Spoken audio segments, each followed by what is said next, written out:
Welcome into 104.5 The Zone. Hope everybody is having a great start to their Monday. I am happy to have you guys here for the next 3 hours. I am in Miami. Actually, I'm in Pembroke Pines, a subsect of Miami, where the game will be at Miami Gardens later tonight between the Titans and the Dolphins. Lucas is back there in studio. Jackson is also there with him to make sure that there is adult supervision. And we would be happy to take your phone calls throughout the course of the morning. 615-737-1045 is the number. Also available to you is the F&M Bank chat if you want to live stream the show on Facebook, on YouTube, on Twitter, and on Twitch. Good morning, boys. How are we? Good morning. Good morning. That's no. How are we? Just kind of a good morning. That's the extent of the participation that I should be receiving today. Doing okay. A strange weekend, a devastating weekend for a lot of people, and I'd say a Monday morning of reflection as we get ready for the Titans to kick off in Miami tonight. Is your goal to paint me as the insensitive one for 3 hours? Because that's inherently the position that you backed me into. I don't have to paint you as the insensitive one. I don't have to do anything in that regard. Fair enough. So Lucas is right, okay? Like, full disclosure, it's going to be a weird show. We're going to try and make it as not weird as humanly possible, even though for us, our show's normal is pretty weird on a regular basis. Frank Wycheck obviously passed over the weekend. That is something that is of huge significance to the city of Nashville, to the Titans and Houston Oilers franchise and organization, and the NFL at large, and to 104.5 The Zone in particular, where Frank served as one of the co-hosts of arguably the most successful show that has existed in Nashville sports talk radio. The Wake Up Zone was an absolute monster, with Mark Howard, Kevin Ingram, and, of course, Frank in its initial iteration. And, you know, obviously we send our respects and our thoughts to Frank's family and his loved ones, certainly his teammates. I know Blaine is going to speak on this eloquently later today. I know Mike Keith has prepared remarks for the Titans radio broadcast tonight.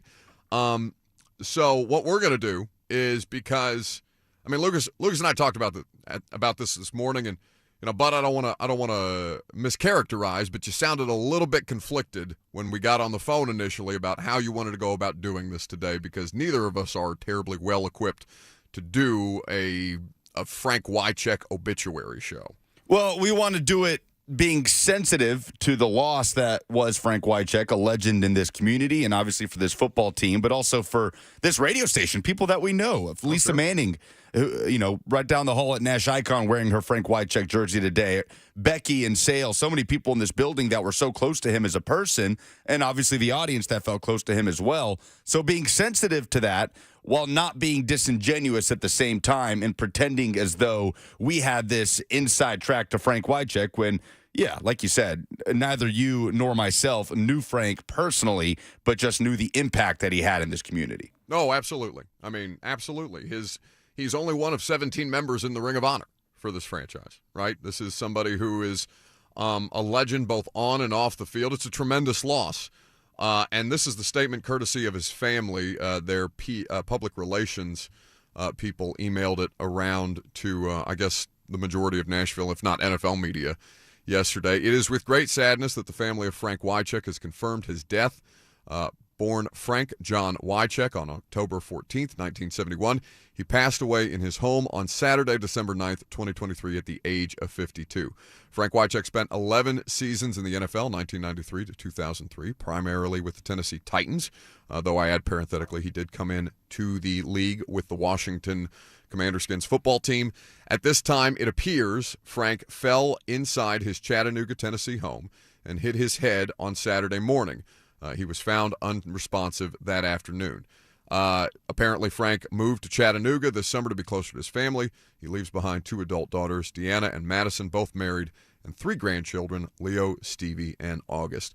The family, per his wishes, plans to work with experts, and this is the important part, beyond just the loss, plans to work with experts for ongoing brain injury and CTE research. funeral services have not yet been made at this time. The Wycheck family appreciates the love and support they've received, but ask the public to please respect their privacy during this difficult time. So that's the thing that, and I know Ramon talked about this eloquently earlier this morning. I just crossed paths with him as we were exchanging pleasantries this morning at the iHeart studios that were kind enough to loan themselves out to us so the two of us could do the shows today. I interviewed Frank once. I met Frank in person once. I did not know the Frank Wycheck that you all know. Like that's something that resonates the most to me. I know Frank from YouTube highlights, basically, of what his career was. Lucas, how old were you during the Music City Miracle? January 8th, 2000. Yeah, I was 4, 5. Yeah, I would have been in kindergarten. So, we all, of course, it's one of the 10 most famous plays in NFL history, right? We all know Frank and Dyson and Lorenzo Neal as NFL fans as a result of that. But we're not going to sit here and I personally, and I don't want to speak for Lucas or Jackson either, but we're not going to sit here and try and manufacture some kind of personal connection the way that all of you guys probably have greater than us. So, Rhett Bryan is going to be on at 11:20. It's a tough day for the Titans radio crew down here in Miami. Obviously, I think they got the news probably as they were preparing to board, if not arriving at the airport to get on the team plane to fly down here. So, of course, the level of preparation beyond Mike Keith's prepared remarks, and I'm sure there will be engagement from the entire Titans radio crew, of whom Frank knew and loved and who loved Frank tremendously. But for Lucas and I and Jackson, we're going to let Rhett speak on the person that you guys knew, because we did not know the version of Frank Wycheck that you did. And by the way, we would be happy to take your calls in remembrance, whether that's more moments on the wake-up zone, whether that's favorite bickering moments between Mark and Frankie, right? Whether it's incredible moments across 9 years here in Tennessee on the field, and basically what he became as an ambassador to the community after the fact. This is your radio station. This is not our radio show. This is your radio show. We just happen to be the dopes that are responsible for facilitating it. And I think you'll understand our position, and we will also, open the floor to you and your memories today, because, it would be disingenuous for us to try and do that for you. And that is not something that, whatever you might call us, Lucas, I don't think that we are disingenuous. I think that we are 100% true to who we are, unfortunately, for better or worse. No, but it is cool the way that different generations can be impacted by a person, whether it's people that grew up watching Frank Wycheck play college football at Maryland, and then in the NFL for Washington, then the Oilers, then the Titans, and then as a broadcaster, where for some, like myself, I don't really remember much about Frank's playing days. I was a little too young, but Frank was my Titans radio analyst of my adolescence, right? Of listening to Titans radio every Sunday in Birmingham, because the Titans game wasn't on TV. It wasn't the CBS game that I was getting. So I was listening to Mike Keith and Frank Wycheck. So it's cool, the relationship that different generations and different people can have with one person based on just the time in your life that they were involved in. And so it'll be cool to hear that from people regarding Frank Wycheck, who impacted people in this community in several different ways, not just as a football player and broadcaster, but in the community and the people that he worked with, the people that he represented on the zone, the people that he endorsed. Just a joy to be around by all accounts. So looking forward to getting some perspective on that and more than just what you and I know. Absolutely. And, to kind of go along with what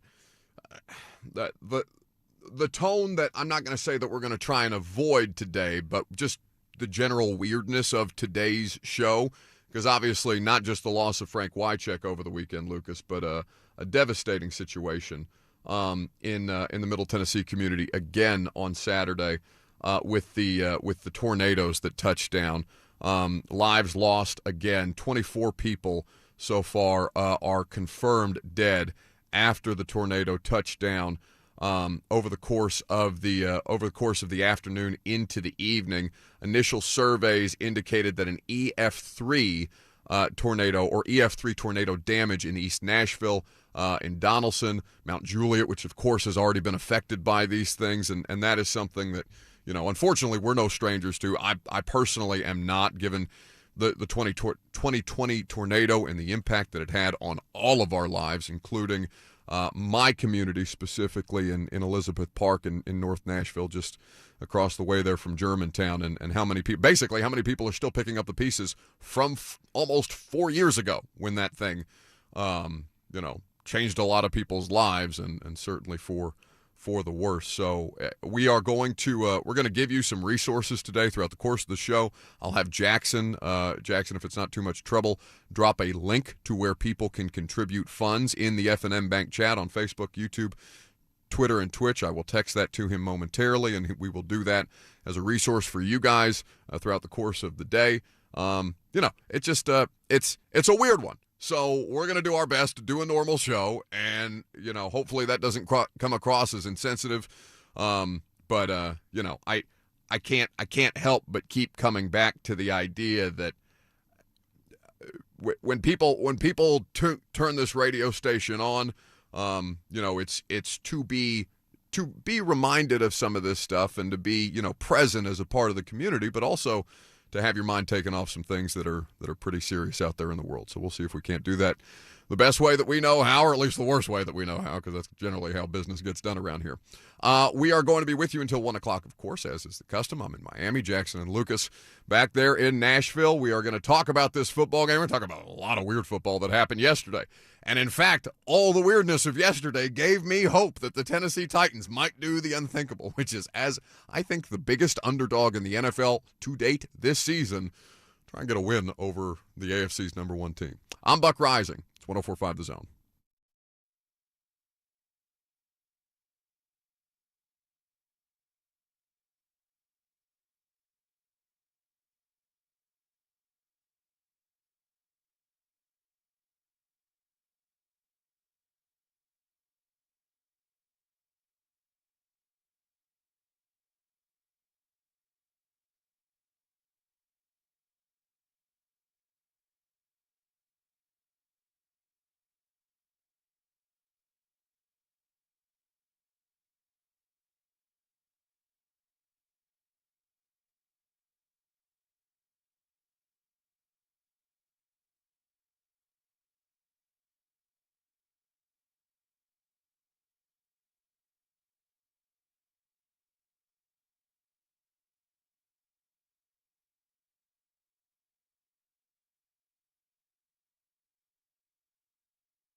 Welcome back here on this Monday. Buck Rising here with you until 1 o'clock. Boys are back in Nashville at the studio. I'm down here in Miami for a little bit of Monday Night Football action. Boys, Week 14 is the week of divisional leaders holding an L all over the place. 4 different NFL teams that led their respective divisions lost yesterday. And it's fair to think that there are legitimate concerns for each of them that did. Now, the question of whether the Titans and the Dolphins, also a division leader, can follow that trend remains to be seen. But if you are looking for any sliver of hope as a 2-touchdown damn near underdog in this game, the Chiefs having lost 3 of 4 games, while the Philadelphia Eagles have now lost back-to-back. The Lions and the Jags have both lost recent games against teams that one would think they would be expected to beat on paper. There are larger issues that explain some of these things, and maybe, that we were building up to a point with each of them that it was going to start to cost them down the line. But as we get into the most important stretch of football, the wonky results of yesterday's, I guess including Thursday with Pittsburgh losing to the New England Patriots. This week has been a week for upsets. And in the AFC South, both the Colts and the Texans missing out on a massive opportunity to draw level record-wise with the Jacksonville Jaguars. Neither of them can do so. Jake Browning's 2-0 in the last 2 weeks for the Cincinnati Bengals, and C.J. Stroud finally, at some point, looked like a rookie against that Jets defense, which I am reminded that it might be the best defense in the AFC, maybe the best defense in football, and we're probably not going to see it in the playoffs. The New York Jets defense. C.J. Stroud was not good before he was knocked out to be evaluated with a concussion. And we don't want to speak erroneously the way that people jump the gun on Derrick Henry to say that C.J. Stroud, that might impact his status for Sunday at Tennessee, of course, next Sunday at Tennessee. So we will await updates on C.J. Stroud and his status before we start to delve into that conversation. What was the weirdest loss yesterday? Because you mentioned the Texans and the Jets. They were at home, the Jets, but 30-6, and basically the way that the Jets just kind of turned it on in the second half. Somebody had to. There was a scoreless first half. You could argue that the weirdest game of the day was the Vikings and Raiders, which a 3-0 result in Las Vegas. One of the most disgusting football games out there, and yet here the Vikings are, having benched Josh Dobbs in the middle of that, and it's 7-6. What was the weirdest result of yesterday, and how should we rank them? Because there's a bunch of them. Just pulling up NFL Jesus, there's a bunch of stuff all over the board that's bizarre here. Weirdest result of the day. That is a great question. Weirdest game was definitely Vikings-Raiders. And Texans-Jets was scoreless, like you said, in the third quarter. First time in over 4 years in the NFL that you had a game go into the third quarter still tied at 0. And then the Vikings and Raiders followed that up 0-0 till very late, till the 2-minute warning in the fourth quarter before the Vikings got a game-winning field goal from Greg Joseph. I don't know what the weirdest result was. Weirdest game was unquestionably the game that happened in Las Vegas. Just 0 offense all around. Maybe I'd say Jets over Texans. Just the way that those two teams have trended lately, and it was Zach Wilson's best performance after coming back in and all the weirdness that has surrounded the Jets quarterback situation. Well, I'm gonna go one further here. The Browns beat the Jags 31-27. And it's the 4th different quarterback that the Browns have won a football game starting. But the weirdness of this, because you bring up the Jets, is not that the Browns won a football game or that the Jags lost on the road yesterday. By the way, could they have done Trevor Lawrence any more of a disservice? He had 3 touchdowns to go with 3 interceptions. He had 50 passing attempts in this game. And, the level of effectiveness that the Jags were able to provide was non-existent. I mean, they were better on third downs than were the Browns. But Joe Flacco, do you know how old Joe Flacco is? Younger than Aaron Rodgers. He's 30, not by much. He's 38, Joe Flacco, okay? Joe Flacco, 38. He was just chilling on the couch this entire offseason.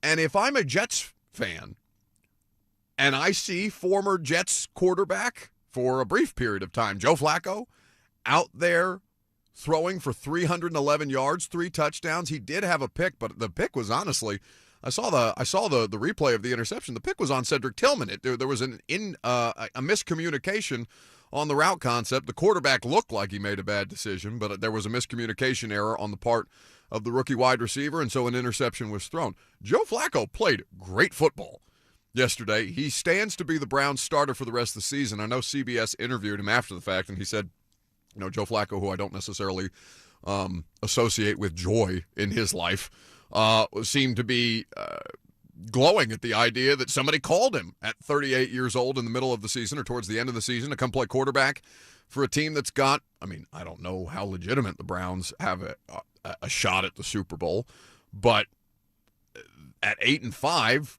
things feel pretty good right now. If I'm a Jets fan, I am furious. I want that coaching staff fired for no other reason than they continued to trot. And I know Zach Wilson had a nice day out there yesterday, despite the first half ineptitudes from both offenses. But if I'm a Jets fan, I'm calling for everybody to be fired right away because they didn't call Joe Flacco to try and salvage that great defense that you are alleging and probably right about that we're not going to see in the postseason, because with Flacco, they make it. Well, the Jets had the Joe Flacco experience last season, right? And he wasn't horrible. He wasn't great. So I don't know. They've kind of been there, done that with Flacco. So clearly there was something there that they thought was not worth reaching out for. And the Browns maybe have debunked that because he has been good. He has not looked like he has missed a beat. I never thought I would see Joe Flacco play another snap of football in the NFL. I really didn't. He just keeps getting out there and getting it done. Then there's the Bills and the Chiefs, and we knew that the game would be good. It's 20-17 on the road for the Bills in favor of Buffalo. Bills pull above 500 at 7-6, and the Chiefs fall to 8-5 as everybody's just trying to catch the Dolphins at this point in the AFC for the number 1 overall seed. Mahomes is not the problem. We know this. And to look at the team statistics in the box score. How many first downs do you want to guess that the Bills had in this game, Lucas? Oh, the way you're saying that makes me think it's lower than it should be. I'm going to say 12. They had 21. How many would you say that the Chiefs had? 24. They had 21. What were the Bills on third down? Why don't you just tell me? 6 of 15. The Chiefs were 6 of 12. Total net yardage for the Bills, 327. Total net yardage for the Chiefs, 346. There is a disparity in terms of offensive plays run, but only by 9. The Bills outrushed the Chiefs, but basically the numbers, other than the penalties and the turnovers, are exactly the same for these two teams. And I didn't see the broadcast live. I was still trying to get down here to Miami. I had a whole situation where for the first time in I think 5 years of traveling and 7 years covering the team on a regular basis, I missed a flight for the first time. It was a disaster. And we can get more into that and make fun of me later if we like. But I saw the game this morning, and then I saw the controversy, quote unquote, that ended the game. Does it even deserve to be mentioned as a controversy? Because let me say this: Patrick Mahomes has not done anything that anyone would consider any kind of bad or had any kind of public missteps. All the public missteps are on the part of his brother. Like everything that you associate with Patrick Mahomes being in the NFL is good, model citizen, role model, all these things, right? All of that. Yes. Until yesterday, with the amount of inane bitching and whining about a penalty that they thought wasn't a penalty, that negated what would have been an incredibly cool way to pay homage, if I don't know if that was the intent, certainly not, they're trying to win a football game, but a lateral pass to a tight end or from a tight end that would have allowed Kadarius Toney to score a touchdown as time was getting ready to expire, except Kadarius Toney is lined up 2 yards past the line of scrimmage. And for some reason, Patrick Mahomes doesn't see it that way. Andy Reid doesn't see it that way. They're calling the officiating a bit embarrassing. Mahomes is even so flustered he's slamming his helmet down on the sidelines. He brings it up in the postgame exchange with Josh Allen. Like, it is actively hilarious to me that Patrick Mahomes truly and honestly does not understand how to lose a football game. He hadn't done a whole lot of it.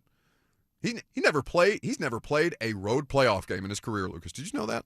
Never played a road playoff game in his career. This might be the first postseason that we see Mahomes going into hostile territory and trying to take it from somebody else, whether that's the Dolphins, the Ravens, or otherwise. This is somebody who has been at the height of excellence, understandably so, and deserves all the praise that he gets on a regular basis. But to see him be this, petulant about something that everybody with a pair of eyes, and even him in an honest moment, I'm sure when they showed him on the iPad after the fact, or today in film, that Kadarius Toney deserved to be penalized and that score negated, the amount of PR campaigning, it's like Nick Saban missing the playoff last year and doing every ESPN show or broadcast television show that he could, or not even broadcast television, on Twitter live stream shows and things like that, just campaigning for Alabama to get in the playoff, even though everybody and their brother know that they did not deserve to. I thought that whole thing from the Chiefs was laughable yesterday. And there's an irony to it, because a week ago we were also talking about officiating after a Chiefs game when they got hosed at the end on a non-PI call against the Packers that would have set them up inside the 5 to punch in a game-winning touchdown at Lambeau Field on Sunday Night Football. And Mahomes, after the game, was very diplomatic. Didn't want to talk about the officials and what they could have done to win and all these other things. And then 7 days later, when the officiating got it right, and it stinks because it was a legendary play, a play that Mahomes is right would go down in NFL history, the Travis Kelce lateral to Kadarius Toney, but it should have been wiped away. There's no controversy there. The only controversy is coming from Pat Mahomes and Andy Reid talking about it being embarrassing to the league. What happened at Lambeau Field a week ago was embarrassing for the league, and they didn't have anything to say about that postgame. It just makes me think of that Monty Weiss bit we did last week. Not Monty Rice, but Monty Weiss whining on the internet after being released by the Titans. Just a bit crybaby-ish. And again, Monty could absolutely take my head off with the snap of his fingers. Literally, he could snap his fingers and my head would fall off. So I'm not poking fun at somebody that I know wouldn't actively do that to me. But also, it's just a bit crybaby-ish. You remember, I can't remember if it was TikTok or Snapchat that had the baby face filter that Stephen A. and a bunch of people were doing. It's like Stephen A. and Babyface with a little pacifier, and he's rattling it around. He's rattling off takes about Michael Jordan versus LeBron and stuff like that. I thought it felt like as if somebody put the Babyface filter on Patrick Mahomes, sent him up there on the podium to cry about the embarrassment. I think there was a line in there where he said, "That's just not what we want for the sport." What, you losing? You're not a little kid. You're 21. That's right, Stephen A. So you did not watch the live game broadcast, right? No, I did not see Romo and Nance on the broadcast. Romo was losing it at the end of this game. Romo just could not wrap his mind around how poor the Chiefs receivers have been all year. Everybody on the broadcast was on the same page. Oh, it was offside. Yeah, it was offside. Look at him. Tony his entire foot, it looks like, is a step past the football. He's obstructing the view of the football for the side judge. So he's offside, and everybody was in agreement on the broadcast, and Romo just kept coming back to how often this season the Chiefs wide receivers have let them down. And if you go down the list, how many games, the Chiefs are 8-5, how many games have they lost directly because of wide receiver play? Last night counts. Last night counts, sure. I mean, Josh Allen. The opener against the Lions counts. Now, Josh Allen's going to get the ball back with a chance to respond and go down the field. But sure, I mean, they're in a great spot to win that game last night if you score.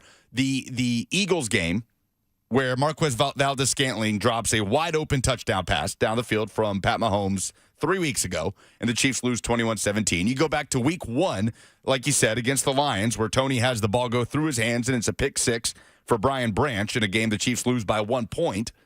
So we've just come up with three games for an 8-5 football team that come directly back to the wide receiver group, letting the team down, Kadarius Toney very specifically, and it would have been a legendary play. I mean, it is such a shame that play got wiped away. I've never seen that ever. Have you ever seen somebody in that moment, like Travis Kelce, suddenly whip his head around and unprompted throw the ball laterally for a potential game-winning touchdown in a massive game with playoff implications against an AFC opponent? No, I mean, not with a legitimate chance of scoring the way that they did, right? We've all seen like the desperate lateraling attempts at the end of a game where a team's just trying to literally try. I mean, on 2 days removed from Frank Wycheck's passing, just trying to orchestrate a bit of a miracle, right? Whether it's as well executed or not, they're just trying to make a desperation play, and at that point, hoping that there is a miracle-type situation. I'm upset it didn't happen. I'm upset at Kadarius Toney because also how cool would it have been on the day of Frank Wycheck's passing to have an NFL tight end throw an incredible lateral play like that just on a dime to win the game? I mean, that would have been a pretty cool story too, I think. So I also was very upset at Kadarius Toney for not being positioned correctly. Well, and listen, like, I saw some people commenting yesterday about the idea, well, if Mahomes wants the officials to be held accountable, why would he not hold his own wide receivers accountable all season long? Because he has, to a fault, defended them.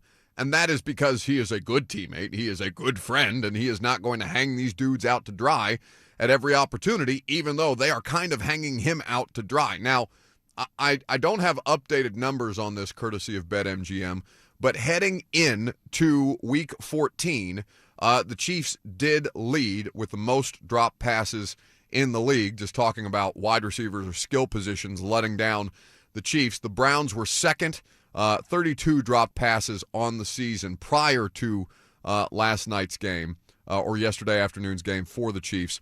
The Browns second, Lions third, Rams fourth, and Cowboys fifth. Do you know where the Titans rank heading into tonight? Where's that? They are sandwiched between the Saints and the Patriots. They have only had 19 dropped passes on the season. So it's leveled off for the Titans, right? Who feel like that number was a lot higher earlier in the year. I guess they've been better in that regard in recent weeks. This was Mahomes in his inane whining, Jackson, if you would be so kind to let me hear from the world's whiniest superstar this morning. To his hands over a call like that doesn't affect the play at all. Didn't affect anything. I mean, it's just tough, man. And like I said, man, that's a Hall of Fame tight end making a Hall of Fame play that won't be shown because we threw a flag for offensive offsides. And so it takes away from not only this game and this season, but from a legendary career that Travis has had. And I mean, that hurts me because I know how hard he works for it. They took away from Travis Kelce's career. Well, no, hang on. He's right. He's right. Stop. No, he's right. But he just right about what? But he's misplaced. He should be talking about Kadarius Toney there, not the refs. Kadarius Toney took away a play that should be shown on Travis Kelce's highlight tape when he's inducted in the Pro Football Hall of Fame. That would go down as one of the greatest plays in Chiefs history and NFL history. He's absolutely right about all of that, except for where he's placing the blame. Should be at the feet of Kadarius Toney, quite literally, not the officials. Oh, goodness. 615-737-1045. That's the number if you would like to join the discussion. We've been talking about the Heisman all season long. Over the weekend, the Heisman was awarded. We will update you on that. Your phone calls, your comments in the F&M Bank chat are welcome. Live from Miami, it's 104.5 The Zone.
Welcome back here in South Florida.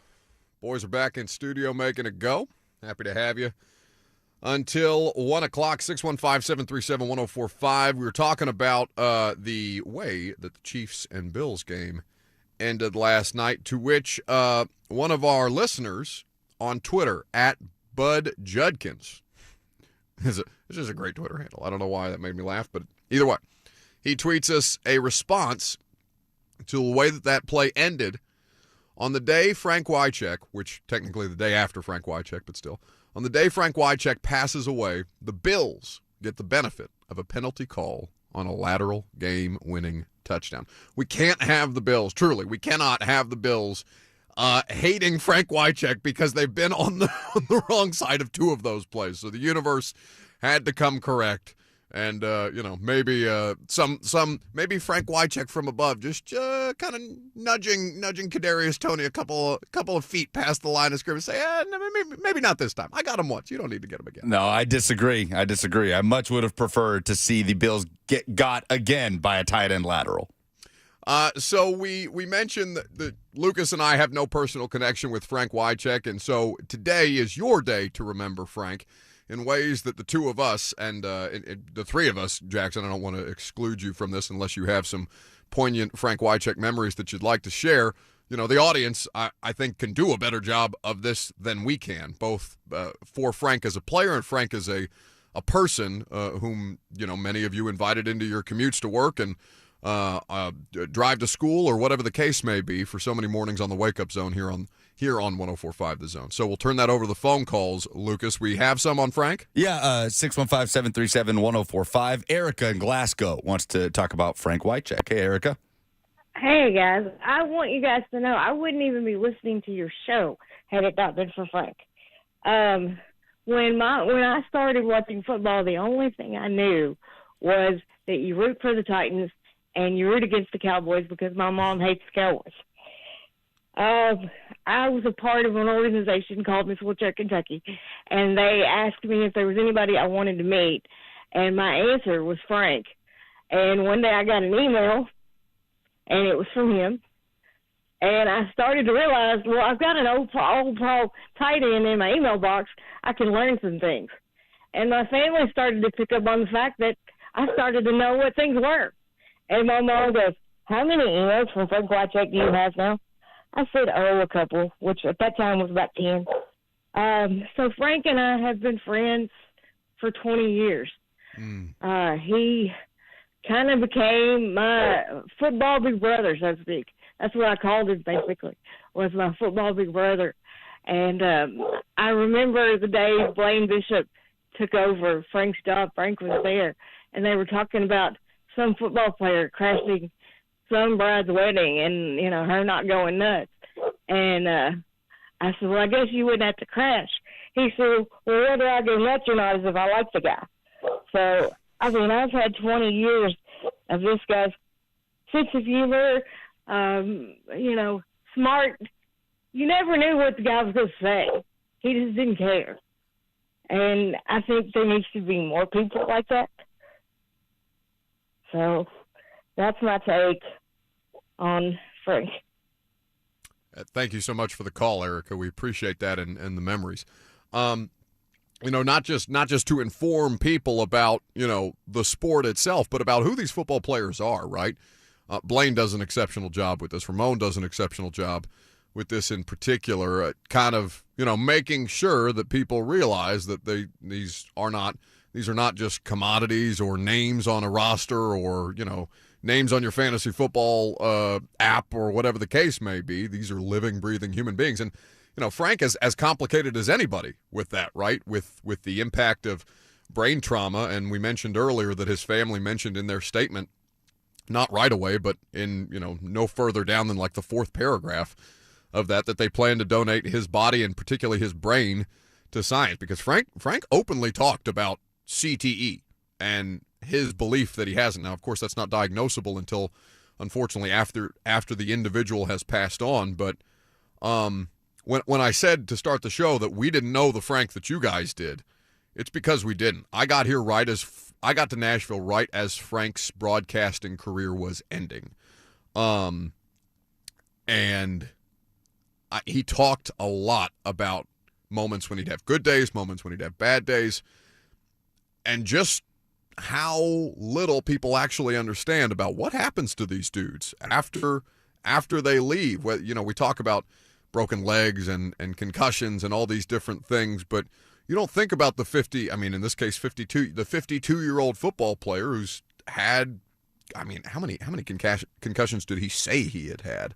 He said 25. If it's not more than what in an era of football where concussions are technically called getting your bell rung, God knows how many undiagnosed concussions somebody like Wycheck had, and that just speaks to a generation, a lack of awareness around what it is that the sport can do to you.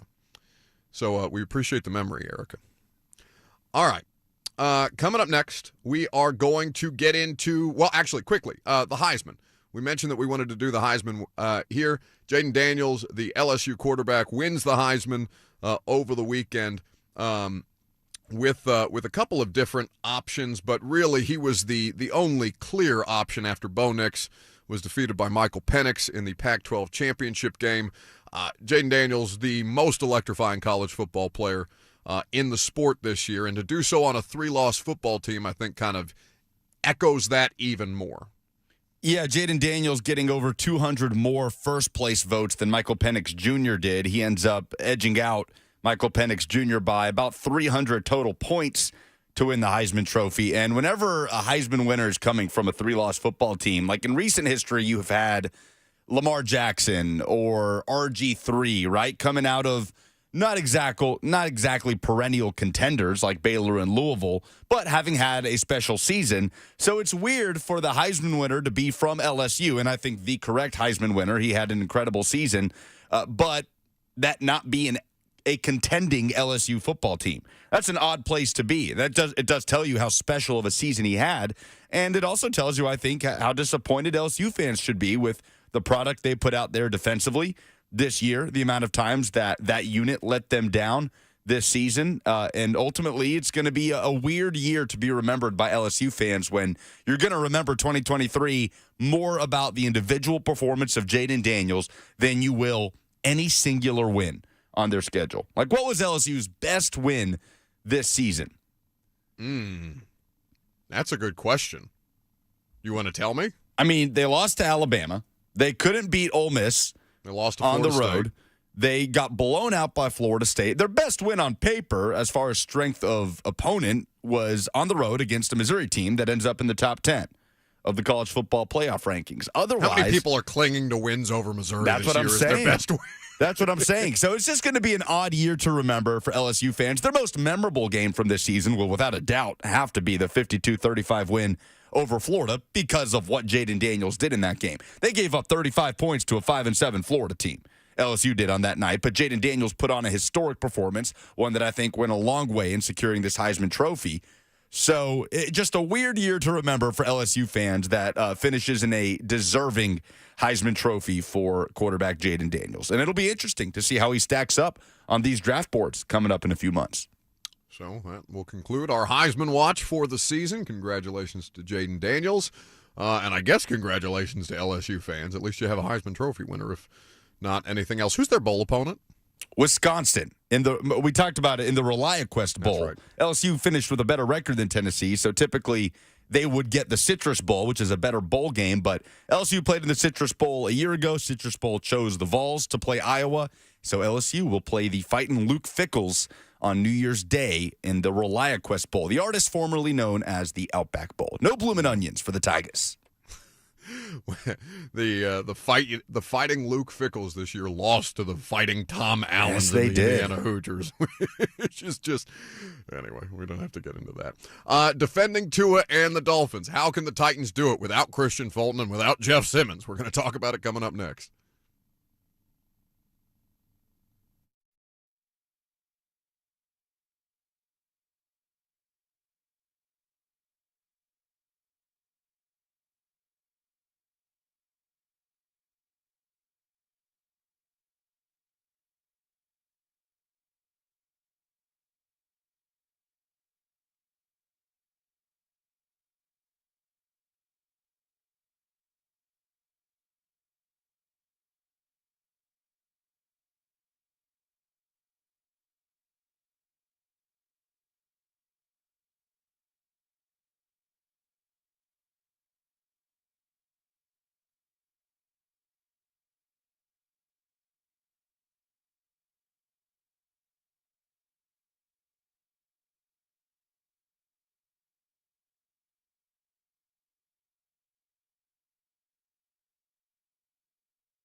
It is 11:02. Good morning. I'm Lucas Panzica from the 104.5 The Zone Studios. As Week 14 comes to a close tonight in the NFL, several games across the Sunday slate that impacted the playoff race, including the Bills' 20-17 win over Kansas City to improve to 7-6. The Ravens walking it off with a punt return for a touchdown in overtime over the Rams. That places Baltimore at the 1 seed in the AFC, moving Miami down to the 2 seed as they get ready to host the Titans tonight. In the NFC, the Cowboys handled the Eagles 33-13 on Sunday Night Football. They improved to 10-3 and move up to the current number 2 seed with the 49ers at the top of the NFC standings. Monday Night Football tonight, the Tennessee Titans at the Miami Dolphins. Titans countdown begins at 6 p.m. Kickoff is at 7:15 with Mike Keith, Coach Mack, and the rest of the Titans radio crew. On Sunday, a Tennessee Titans and 104.5 The Zone legend passed away as Frank Wycheck passed on at the age of 52.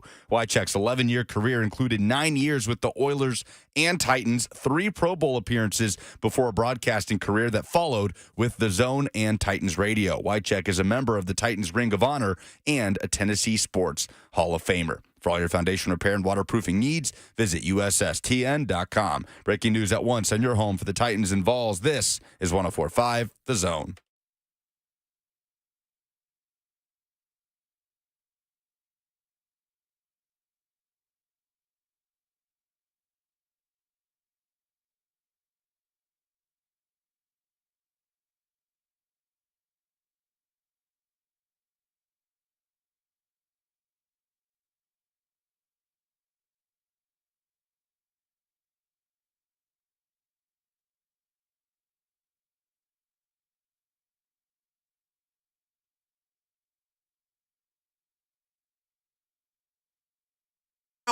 Welcome in, welcome back. If you've been hanging out here with us, we're happy to have you. 615-737-1045 is the number. I'm in Miami, Monday Night Football, Titans and Dolphins tonight. You can hear it on 104.5 The Zone. Should be an interesting time based on the number of upsets that happened around the league yesterday. Who's to say, Lucas Panzica and Jackson Williams, that these Tennessee Titans cannot join the upset party? Who's holding them back? We didn't even mention arguably the biggest upset of the day on Sunday, the Bears kind of running away from the Detroit Lions at Soldier Field. Well, and results like that give you hope, I suppose, because if the Bears can do it, the Titans theoretically could do it, but we'll get to that a little later on. We have the F&M Bank chat. It's off and rolling. Facebook, YouTube, Twitter, and Twitch is where you can interact if you so choose. You are welcome to participate there. The Titans and the Dolphins. This game going down as a part of the Monday Night Football. Is it a doubleheader if they're playing them at the same time? What is the correct terminology for this? Let's go with double feature. A double feature. I like that better. A double feature tonight on Monday Night Football. So the Titans and the Dolphins will be on ESPN, also on 104.5 The Zone and Titans Radio, of course. You will have the Giants and the Packers on ABC. You will have Titans and Dolphins also on ESPN2 with the Manning cast, which tonight will feature Taylor Lewan and Will Compton. The Bussin' Boys are going to be on the Manning cast, which I'm sure they're delighted about. They should be. It's a great opportunity. Hopefully they don't embarrass all of us. So we will see. Well, actually, I won't see it because I'll be working the game. But I'm sure many of you will see it out there, particularly if the game is bad, then you could throw on the Manning cast and at least be entertained. So in the event that the game is, an actual game, more of a game than some of us anticipate it might be, perhaps you can do the Bears-Lions situation tonight, though it would be a bit of a heavier lift, I would say. So Miami is number one in total offense, 428.4 yards per game. They are second in scoring offense prior to yesterday's results. They are averaging 32 points per game. Lucas, you know how many points per game the Titans are currently averaging? Oh, let's see. 28 last week, so I'm going to say the number got bumped up to 17.1? 17.8. Oh, 17.8. It would almost be the 18. highest. It would be the highest average since 2021. The highest scoring average since 2021. Look at you shaking your head back there in dismay. That's right. 17.8. We're living rich, baby. We're living rich around these I rebuke parts. that in the name of Jesus. I can't tell. I don't know what to tell you, Caleb Farley. I can only give you the numbers that are available to me, and 17.8 would be the scoring average season high since 2021. And is there a team in the NFL that has been better at taking care of business against opponents with inferior records than the Miami Dolphins this season in the NFL? There is not. There is not. The Dolphins' defense is pretty good. They're allowing 22.2 points per game. Titans' defense also playing good football, 21.3. But if you're only scoring 17.8, you would see where the disparity lies. Here, though, is an interesting number. Did you bring up the turnover differential last week? For this game specifically? For this game specifically. No, I don't think I did. What is the Titans' turnover differential this year? So how many times have they either possessed the ball more than they've turned it over or turned the ball over more than they've possessed it? Okay, I'm confused. You're telling me to say the turnover margin? What's the turnover margin? Okay. You said that very strangely. I'm going to say their turnover margin is -3. They're -4. What is the Dolphins' turnover margin? Not having followed them nearly as closely, obviously, I'm going to say +6. They're -4. Oh. Both teams -4. Dolphins turn the ball over. Dolphins turn the ball over at a decent rate. Now, listen, life is hard without Jeff Simmons, okay? Jeff Simmons not playing tonight. Whatever you think of Christian Fulton, and I understand many of you have strong opinions about him, he is not available tonight. You are not better for not having Christian Fulton out there. This is not an easy task that you are up against for a variety of different reasons, but if you are looking for ways that they can win in the margins, the Dolphins do present you with opportunities to capitalize. Can this team capitalize? It would be the first road win of the year. It would be the most improbable win of the year. It would be improbable for a great many reasons. But as you look at the different ways to try and capitalize on this thing, turnovers are a great way to do it. The Dolphins have 15 takeaways on the season. The Titans only have 10. For what it's worth, Miami's defense has 41 sacks on the year. They've been getting after the quarterback pretty well. Tennessee's has only 32. And again, without Jeff, among others, tonight. I also saw Tier Tart on the injury report on Saturday, listed officially as questionable. I have not heard or seen anything regarding Tart's status for tonight, but a tough test would get much more difficult without Tier Tart and Jeffrey Simmons, but nothing to indicate that Tart is not going to go tonight as of yet. We'll keep you updated throughout the course of the day. I mean, it's hard to get to Tua Tagovailoa anyway with the full stable of pass rushers, with how quickly he gets the football out. And so Cosell brought this up last week. I don't know if we played the whole clip, Lucas, but you don't beat the Dolphins with your pass rush. Like, your pass rush has to be, somewhat competent. But because he gets the ball out, Tua, faster than any quarterback in the sport, just over 2.3 seconds on average time to throw, your pass rush is not what was going to win you this game anyway. The level of your coverage consistency. You remember Mike Vrabel's opening press conference where he talked about front multiplicity and coverage consistency. Before good to great, before all these other, slogans and all the other things that they've trotted out over the years, catchphrases and stuff like that. Front multiplicity and coverage consistency. Now, Titans coverage been anything but consistent this season. But again, one game sample sizes, anything can happen. All that to say, you don't beat the Dolphins by getting to Tua. You beat the Dolphins by disrupting Tua and capitalizing on it because your coverage is in the right spots. So I'm not saying that they have a better or worse. I mean, they do have a worse chance to try and win a football game without Jeff. But there was only going to be so much that rush can do as far as getting to the quarterback. Now, matching hands with a left-handed quarterback is one thing, right? You got to switch the hand that you're matching hands with if you're the guys up front. So it's not just about getting the quarterback disruption. He's a timing and rhythm passer. He's the ultimate timing and rhythm passer is Tua Tagovailoa. So you're looking for ways that you can disrupt the timing, get them behind the sticks early if possible. They have an incredibly efficient run game to take advantage of it, and nobody is better at throwing or hitting their first window throw in the NFL this year that Tua is. So hands up basically. Match your hands with the left-handed quarterback and try and disrupt as much as humanly possible, not just the quarterback himself, but the ball in flight. That is basically your best chance to win. And stay on the field offensively. Stay on the field. Give your defense a chance. Titans are bottom 10 in time of possession this season. So multiple 3-and-outs in the first half is just going to allow the Dolphins more opportunities to build on the lead. And obviously the Titans are not built to claw back at a disadvantage against a team that's as explosive as the Miami Dolphins. So first downs at a premium tonight for the Titans offense. 4 consecutive 3-and-outs cannot happen against the Miami. I mean, it can happen against the Miami Dolphins. If it does, the game, that's it. The game is over. That's it. The game. If you have a result where you go from your final possession of the first half to, what was it, like 11 minutes to play in the fourth quarter before they finally got a first down, if you go a stretch of an entire quarter plus not converting on third down, you're banged. That's it. The game is done. Now, there's a couple of things here. So here first is Mike Vrabel, Jackson, if we could hear from the Titans head coach on Friday.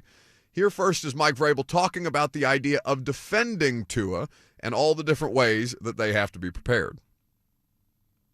We have to prepare for a lot. That's the most important thing. Nothing, out of the norm. We played a physical, competitive game, and thought we fought and we lost. And part of that is, in life and sports and athletics, you do that. You have to come back the next week. You got to pick yourself up, and that's what we plan on doing. And preparing for everything that they do offensively and defensively, and then the kicking game. Can you talk about maybe the thought process of just making this a normal week, Wednesday, Thursday, Friday, as opposed to pushing back, like a lot of teams do for a Monday night game? What did a lot of teams do? I'm not sure. Well, I'm just saying, some teams they take the Wednesday off and then practice Thursday, Friday, that sort of thing. We just try to go with some walkthrough and some speed and walkthrough and then, some speed again tomorrow. So, we need all the help that we can get as far as practicing and preparing. Just trying not to go, at this point in the season, as far as like 4 days straight on a tempo of practice. So it's not just about, preparing. It's about the way that they're managing everybody because, they were as healthy as they've been all year going to the Colts game, right? And then all of a sudden that goes to hell. Jeff goes down. Henry goes down. Right now, Derek obviously on track to play. There's no indications that Derrick Henry will not be available for Monday Night Football. So that at least is I don't want to call it a feather in your cap. It's a little bit more like a hammer in your pocket that Derrick Henry is.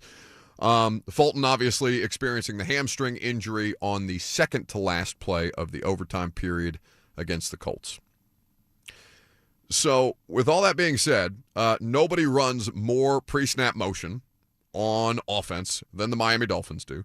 They're all over the place with it. It puts your defense in a spin zone, and we can get into that a little later on in the show when we talk about the different ways that the Titans can try and capitalize. We'll get into that right after we speak to Rhett Bryan, of course, the executive producer of Titans Radio. We mentioned earlier that we would not do a good enough job ourselves personally remembering Frank Wycheck, so we will do so with one of his friends, one of his colleagues, one of the people that knew him the best, coming up next.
McNair.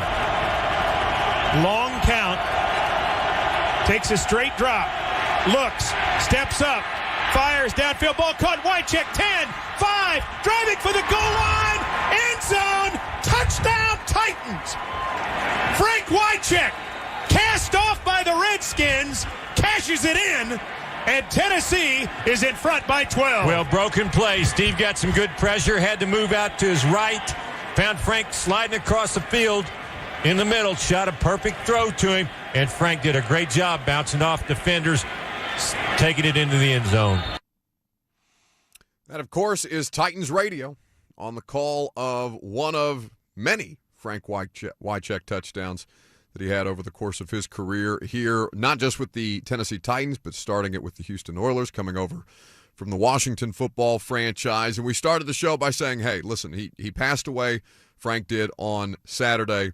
We personally did not know Frank Wycheck the way that you all, as Titans fans, know Frank Wycheck, or you all as Zone Radio listeners know Frank Wycheck. So we decided to call in somebody who knows him, knew him well, who worked with him, and who spent so many years around him over the course of multiple duties. Rhett Bryan, who is always good to make time for us, particularly on a game day. Buddy, I am so sorry for your loss.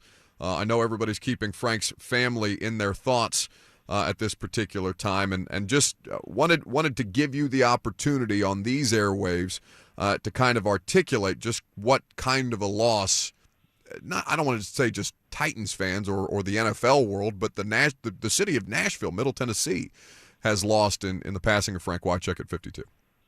Well, Buck, here's the first thing. That highlight that was there, that was the Monday night game in 2000, in October of 2000, in Washington at FedEx Field. And Frank fought like the devil to get to the end zone, and then he basically Gronk spiked it because that was the team, as Mike mentioned in the play-by-play, cast him aside. Floyd Reese picked him up off of the waiver wire for $100, and the rest is history. And he's arguably one of the most beloved Titans players in Titans history in the 25th season as we look back on everything. Blue collar from Philadelphia, played his college ball at Maryland, and was endearing to all the fans because they felt like they could relate to him. He was a very blue collar guy and he was the target for Steve McNair back in those days. It's hard to put into words, Buck, because Frank and I are 1 month apart in age. He's a month younger than I am. And when you get to be my age, you start looking at those kinds of things and going, this hits close to home in many more ways than being a broadcast partner or being a radio person or having a friend. In age, this hits very close to home for me. I just feel so bad for Deanna and Madison, his daughters and his grandchildren and his family, and can't imagine what they're feeling and going through right now. His brother Teddy back up in Philadelphia, and it's a big one. This is a big one. But he is what I refer to as a Gen 1 Titan, a building block. And it's funny because as Titans Radio was sitting having dinner here in Miami last night, we had the Sunday Night Football game on, and we saw that ridiculous call that they got offsides on Kadarius Toney that cost the Chiefs the ball game. And I thought, who would have thunk that on a day after Frank Wycheck has passed, here Buffalo, ironically, is benefiting with a win on what was a controversial call that involved a legal lateral. I mean, talk about bringing it all back full circle. It was really strange just kind of sitting there and thinking about that. But, yeah, he will definitely be missed. And like I said, you can go to Nissan Stadium and you will see a Frank Wycheck jersey almost every game. That's the kind of impact he had.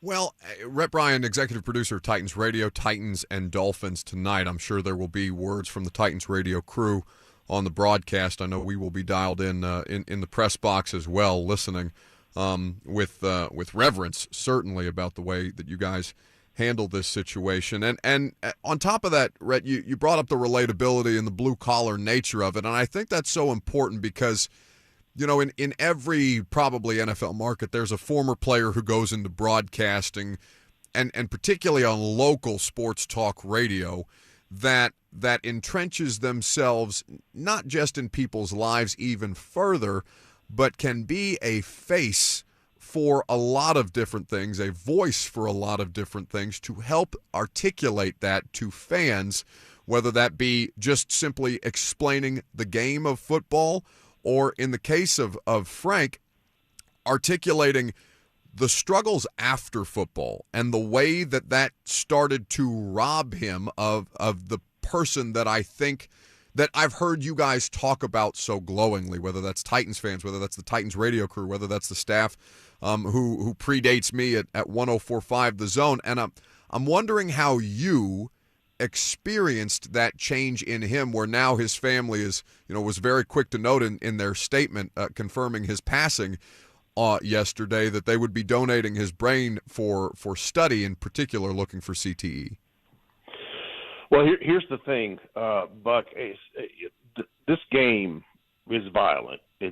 Violence is used. That word is used so much, and when you hear people talk about the game of football in general, much less the National Football League. And if you knew Frank at all and had any kind of conversations with Frank, he would tell you that from day one that he figured out things weren't exactly right, he wanted to continue the study of traumatic brain injuries. And so it was no surprise to me in the family statement that his brain will be donated in that way to look and research. And, he always wondered what he had and how he had it and all those things. And unfortunately, now that he's passed and way too early, we'll get to understand just what the severity of that was. But he always wanted that, and they're going to carry out his final wish by what it appears to read in the statement. Rhett, could you take us back to 2005 when Frank Wycheck starts as an analyst for Titans Radio, 2 years removed from his playing career and retiring as a Titan? Just that process of choosing Frank to come in and be the next analyst alongside Mike Keith. I know he was very prominent in the media, had his show as a player, but what was that process like for you guys in honing in on Frank Wycheck as the guy to come into the Titans radio booth? Well, now, the thing about that is a lot of the preferences or selections when it comes to those kinds of things involves the team, and the team at the time, the Titans wanted to have a former player who could speak on things and to call game. And of course, at the time, we had Pat Ryan, who everybody knows as the color analyst for the Vols Network now with Bob Kessling, and so it was a natural choice in terms of certainly a profile. I mean, good Lord, everybody knows Frank Wycheck when it comes to Titans lore. And so that was kind of part of the process in this. And, what people don't realize is he had as long a career in radio and with Titans Radio than he did playing. I remember his last ball game in Atlanta just before his retirement. And I don't know. I've been thinking about a lot of things since I found out yesterday morning of his passing. But yeah, he certainly was a touch point for so many fans on the field when he was a player for the Titans, off the field with his charitable things such as the motorcycle rides he would have for Special Olympics, and then later on as one of the co-hosts of the Wake Up Zone there on the Zone for many, many years with Mark Howard and with Kevin Ingram. And again, I go back to just the blue-collar nature, the Philadelphia kind of guy in him that was relatable to working men and women here in the Mid-South. I mean, there was a huge relatable factor there. But, I mean, you go back and look at his – and listen, as far as the playing career, he was a pioneer of the evolution of the position of tight end. You know, he was before Tony Gonzalez and before Antonio Gates and all these guys, you know, Travis Kelce. He was, in fact, at the time of his retirement, he was like only the fourth guy to have over 5,000 yards of receptions, over 500 receptions, and I think 28 touchdowns. I mean, he was with that early group of the Ozzie Newsomes and the Kellen Winslows and the like in terms of the sport. And one of the reasons why, I believe he's one of the reasons why the tight end is such an important position for, you know, teams like Kansas City and Travis Kelce and all those kinds of things. I mean, he was Steve McNair's safety valve. He was the safety blanket. Rhett Bryan, executive producer for Titans Radio, has been kind enough to give us some of his time on this game day. Titans Radio will be on the call, of course, tonight from Miami, Hard Rock Stadium.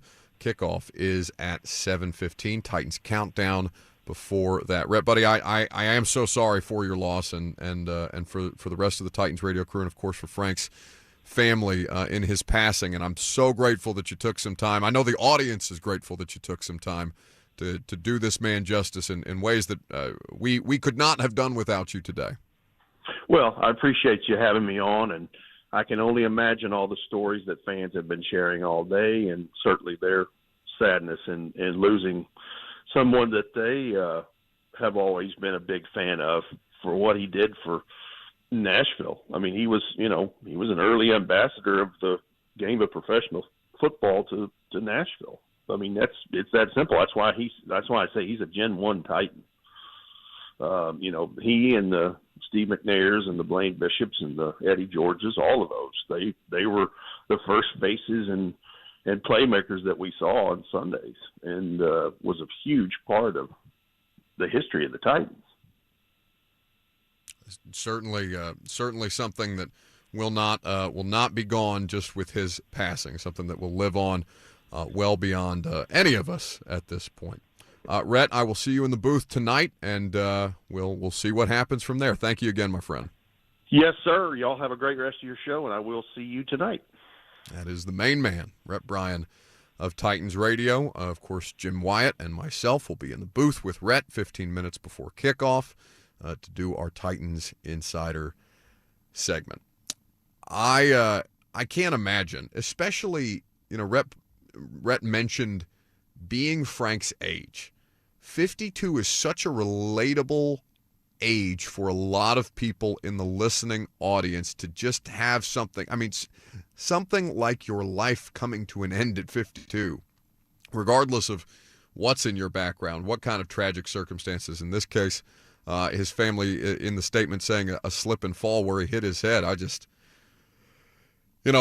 the thing that is most relatable is that it can go at any point. It can go at any point, and to be grateful for the time that you have and those that you have to spend it with. I am really looking forward to Blaine and Mickey today. I think those guys are going to do an incredible job of remembering Frank as a colleague, as a coworker, a friend, a teammate, obviously, for Blaine.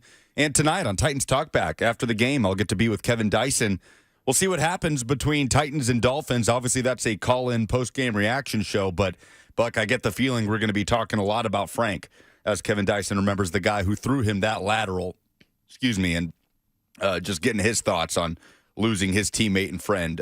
And then we'll see what happens in Miami tonight. But those guys... You're getting choked up? What happened? Did you just choke up on the air? No, I got a little something caught in my throat. You know how that goes.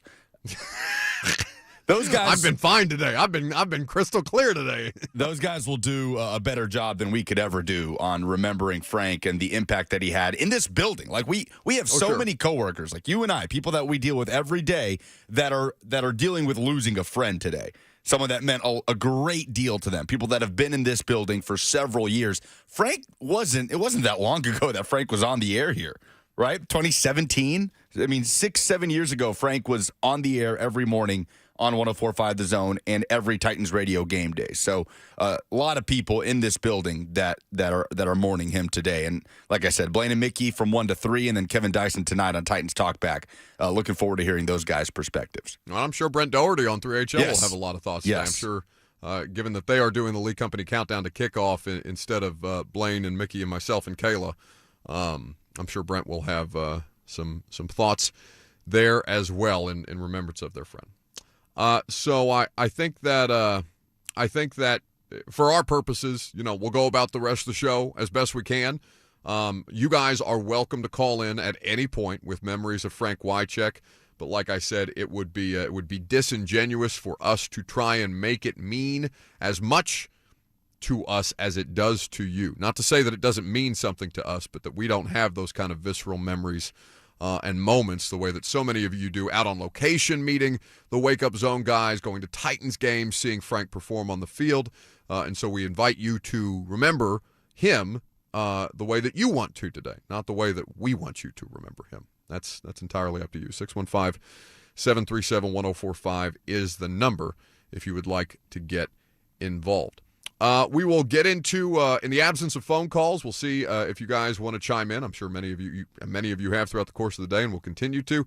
But we will go into quarterback injuries. Quarterback injuries are everywhere. Another quarterback looks like he may be done for the season of an AFC team. It's worth talking about, so we'll get into that coming up next.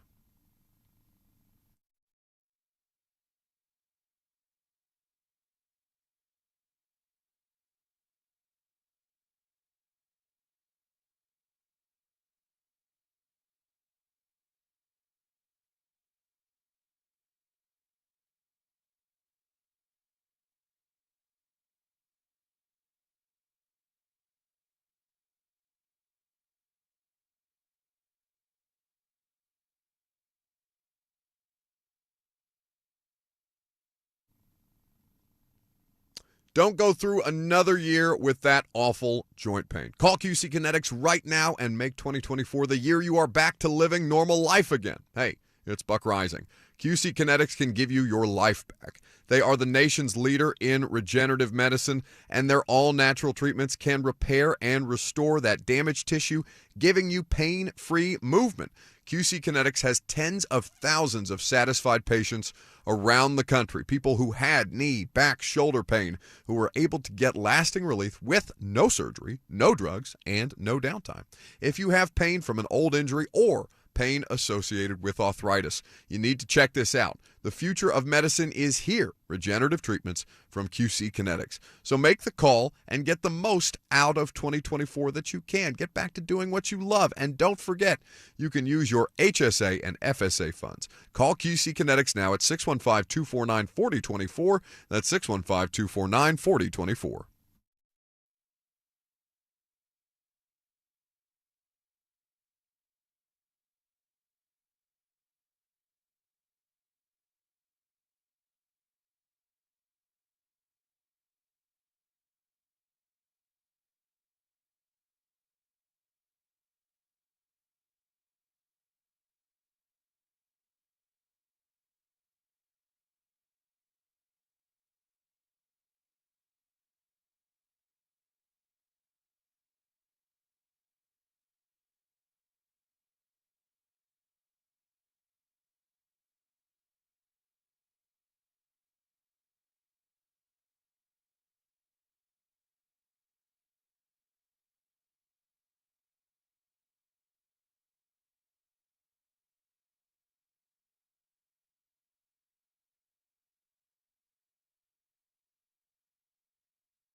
Welcome back.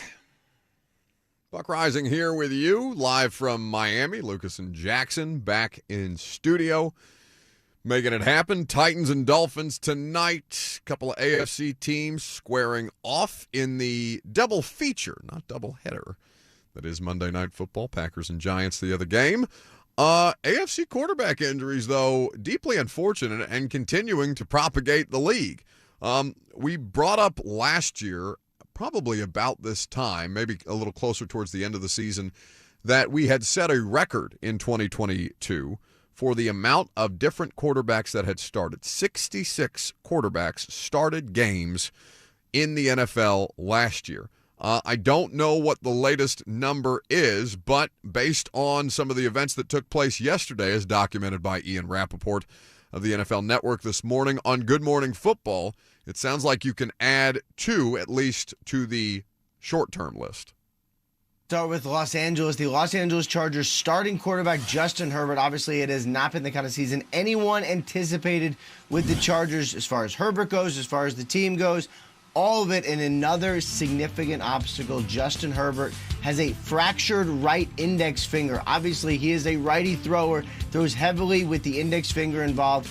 This is not a good injury. He's going to have an MRI. He's going to have some other tests today and a second opinion just to determine if he is able to come back this season. They play Thursday night. He is not expected to play in that game. Easton Stick is the backup, and certainly there is a possibility that we have seen the last of Justin Herbert this season, but we will see the final answer after he has all his tests. Meanwhile, for the feel-good Houston Texans, C.J. Stroud is now officially in the NFL's concussion protocol. Took a really hard hit yesterday. You're going to see it right here. Quinn Williams throws him down after he makes this pass, hit his head on the turf in the protocol, and plenty of quarterbacks who have been in the protocol have missed the next start. Every concussion is different. Every player is different. We do not know what the status of C.J. Stroud is going to be or how he's going to progress through the protocol. We just know that obviously is a situation to watch. And then Justin Jefferson, the Vikings All-Pro receiver, made his triumphant return yesterday, lasted not even a half, was ruled out pretty quickly with a chest injury, they officially called it, then was taken to a local hospital, ended up coming back to the stadium and traveling home with the team. That is a positive sign. The reason they took him to the hospital, guys, is just so they can rule out any complications, any serious internal injuries. It does not seem like Justin Jefferson has those. That is a good sign, but it's a short week. They play on a Saturday this week, so we will see going forward what his status is for that. Say what on air, Jackson? That Marcus Epps, the guy who knocked Justin Jefferson out of that game against the Raiders and Vikings, was the same guy who knocked Treylon Burks out of a game last season against the Eagles. So wait now, damn it. Why is your microphone down, but you can talk to me, but my microphone's hot, so I can't talk back to you during these clips? Why is that a thing? Because your microphone is more regularly needed. It's all part of the plan. All part of the plan. That does not seem like a good way to protect me from making a misstep in front of the microphone when I have zero control over my microphone, boys. I know I'm out of town, but you cannot conspire against me this way. That was a good misstep, though. That was the best possible misstep if we could have had a misstep. Yeah. Not everything else, all the other nasty things I say to the two of you during the commercial breaks. So there could be 4 matchups looking at it in week 15. 4 games. Let's say C.J. Stroud can't go, which, by the way, the Titans play the Texans next week. Oilers throwback game at Nissan Stadium. So if C.J. Stroud cannot go, that will be 4 games that will not have a single team with their starting quarterback involved, starting on Thursday Night Football between Chargers and Raiders. So the Chargers lose that game yesterday, 24-7 to the surging Denver Broncos, who are now 7-6 on the year. Chargers 5-8. Of course, the Texans getting dropped on the road by the Jets. C.J. Stroud getting evaluated for concussion protocol late in that game. He did play the vast majority of it. It seems like every rule change, I don't want to say every rule change because some of it's done to prevent players or to try and prevent injury to players on things like kickoff return and punt return, right? Where that's, special teams is largely being legislated out of the game in some form or fashion, which is unfortunate because some of those are the most electrifying plays, but you understand why those are some of also the most violent plays. The ways that they have altered and changed the rules to most favor the offense and particularly keep these quarterbacks upright, it doesn't seem to matter. Now, I know Jake Browning left that game yesterday with a hand cramp, but it was, at a certain point, we thought we might see, and we did see, some snaps from the Bengals' third-string quarterback, A.J. McCarron, in that game, and it's a plague. It's a plague. The fact that, listen, I get it. Money is the answer to all of your questions always. And if they found a way, and soon I'm sure they will find a way to add an 18th regular season game and at some point do away with the entirety of the preseason and just make it 20 regular season NFL games. I'm sure at some point down the line we are on that trajectory because there's too much money to be made in live sports rights and too many people want a piece of the NFL. It's the only thing that continues to be DVR proof or really relegated to social media clips the way that the NBA, for example, has. So I understand that money matters more than all the broken bodies around this stuff. But at a certain point, like Tom Brady made the comment a couple of weeks ago about the NFL being a lesser quality product on Stephen A. Smith's podcast. And I saw Alex Smith push back on that in particular for all of the things that favored Brady during his time when he was dominating what is a shell of what the current AFC East looks like right now, and all the different advantages that the Patriots had during that time period that Brady played, and also the fact that he got rules changed for all the different missteps that he might have had that might have caused different outcomes in games because he benefited from superstar calls. But there is no question that the quality of play in the NFL is going to decrease if you can't keep the most valuable and best quarterbacks out there on the field. I don't want to watch postseason football if the Bengals somehow get in at 7-6, or even the Colts with Gardner Minshew. Maybe Joe Flacco continues to play well for the Cleveland Browns, and I know Trevor Lawrence did lose a game, but didn't miss a start dealing with this high ankle sprain.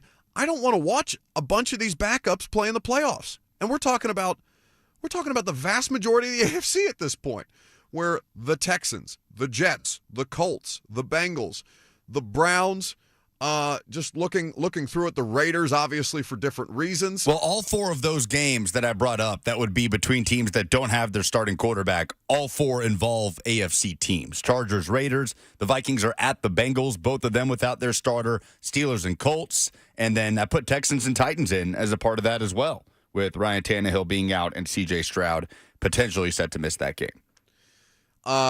Timmy said in the F&M Bank chat where you can interact, Facebook, YouTube, Twitter, and Twitch, he says, you guys are some kitty cats. I would love to see C.J. Stroud play against Tennessee. Top tier adds Stroud versus Levis would be a great reason to watch.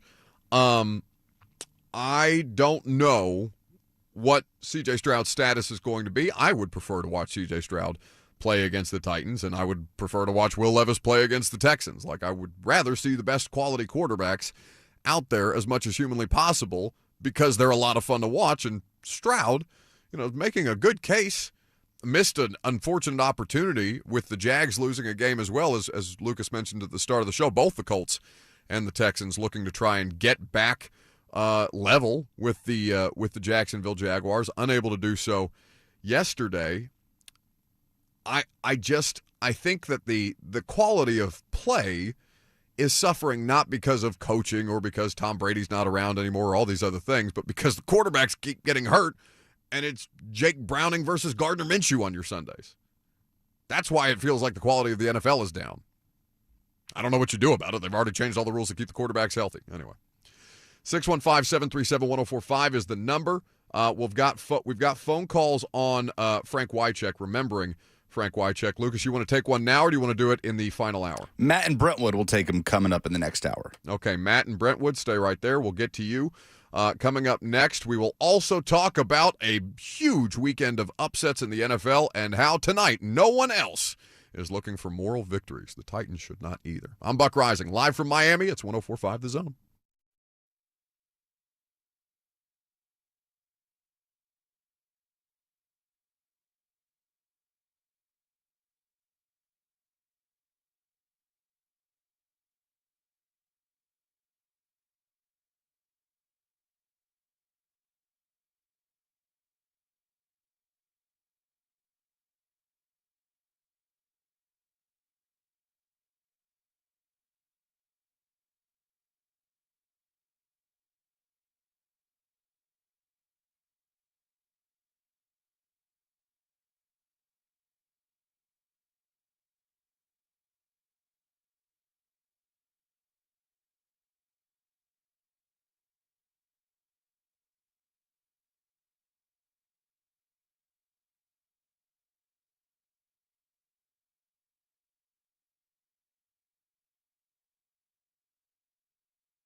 It is 12:01. Good afternoon. I'm Lucas Panzica from the 104.5 The Zone Studios. The Tennessee Titans heading south to Miami tonight. It's Monday Night Football at Hard Rock Stadium. Titans and Dolphins. Titans countdown starts at 6 p.m. Kickoff is at 7:15 with Mike Keith, Coach Mack, and the rest of the Titans radio crew.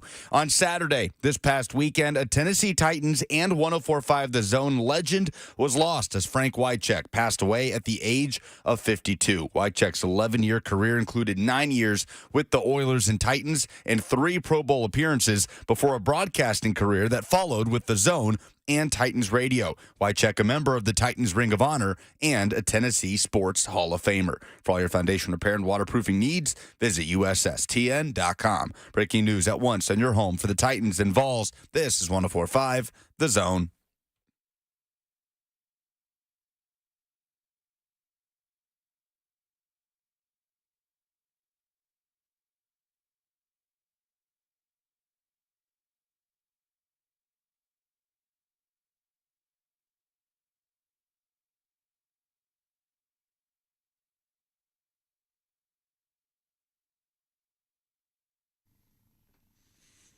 Already the final hour here in Miami on this game day. Welcome into 104.5 The Zone. Welcome back if you've been kicking it with us so far. The boys are back in studio. Lucas and Jackson holding it down in my absence, or at least trying to run me off in my absence. Don't worry, you two. I'll be back tomorrow bright and early in time to do the show.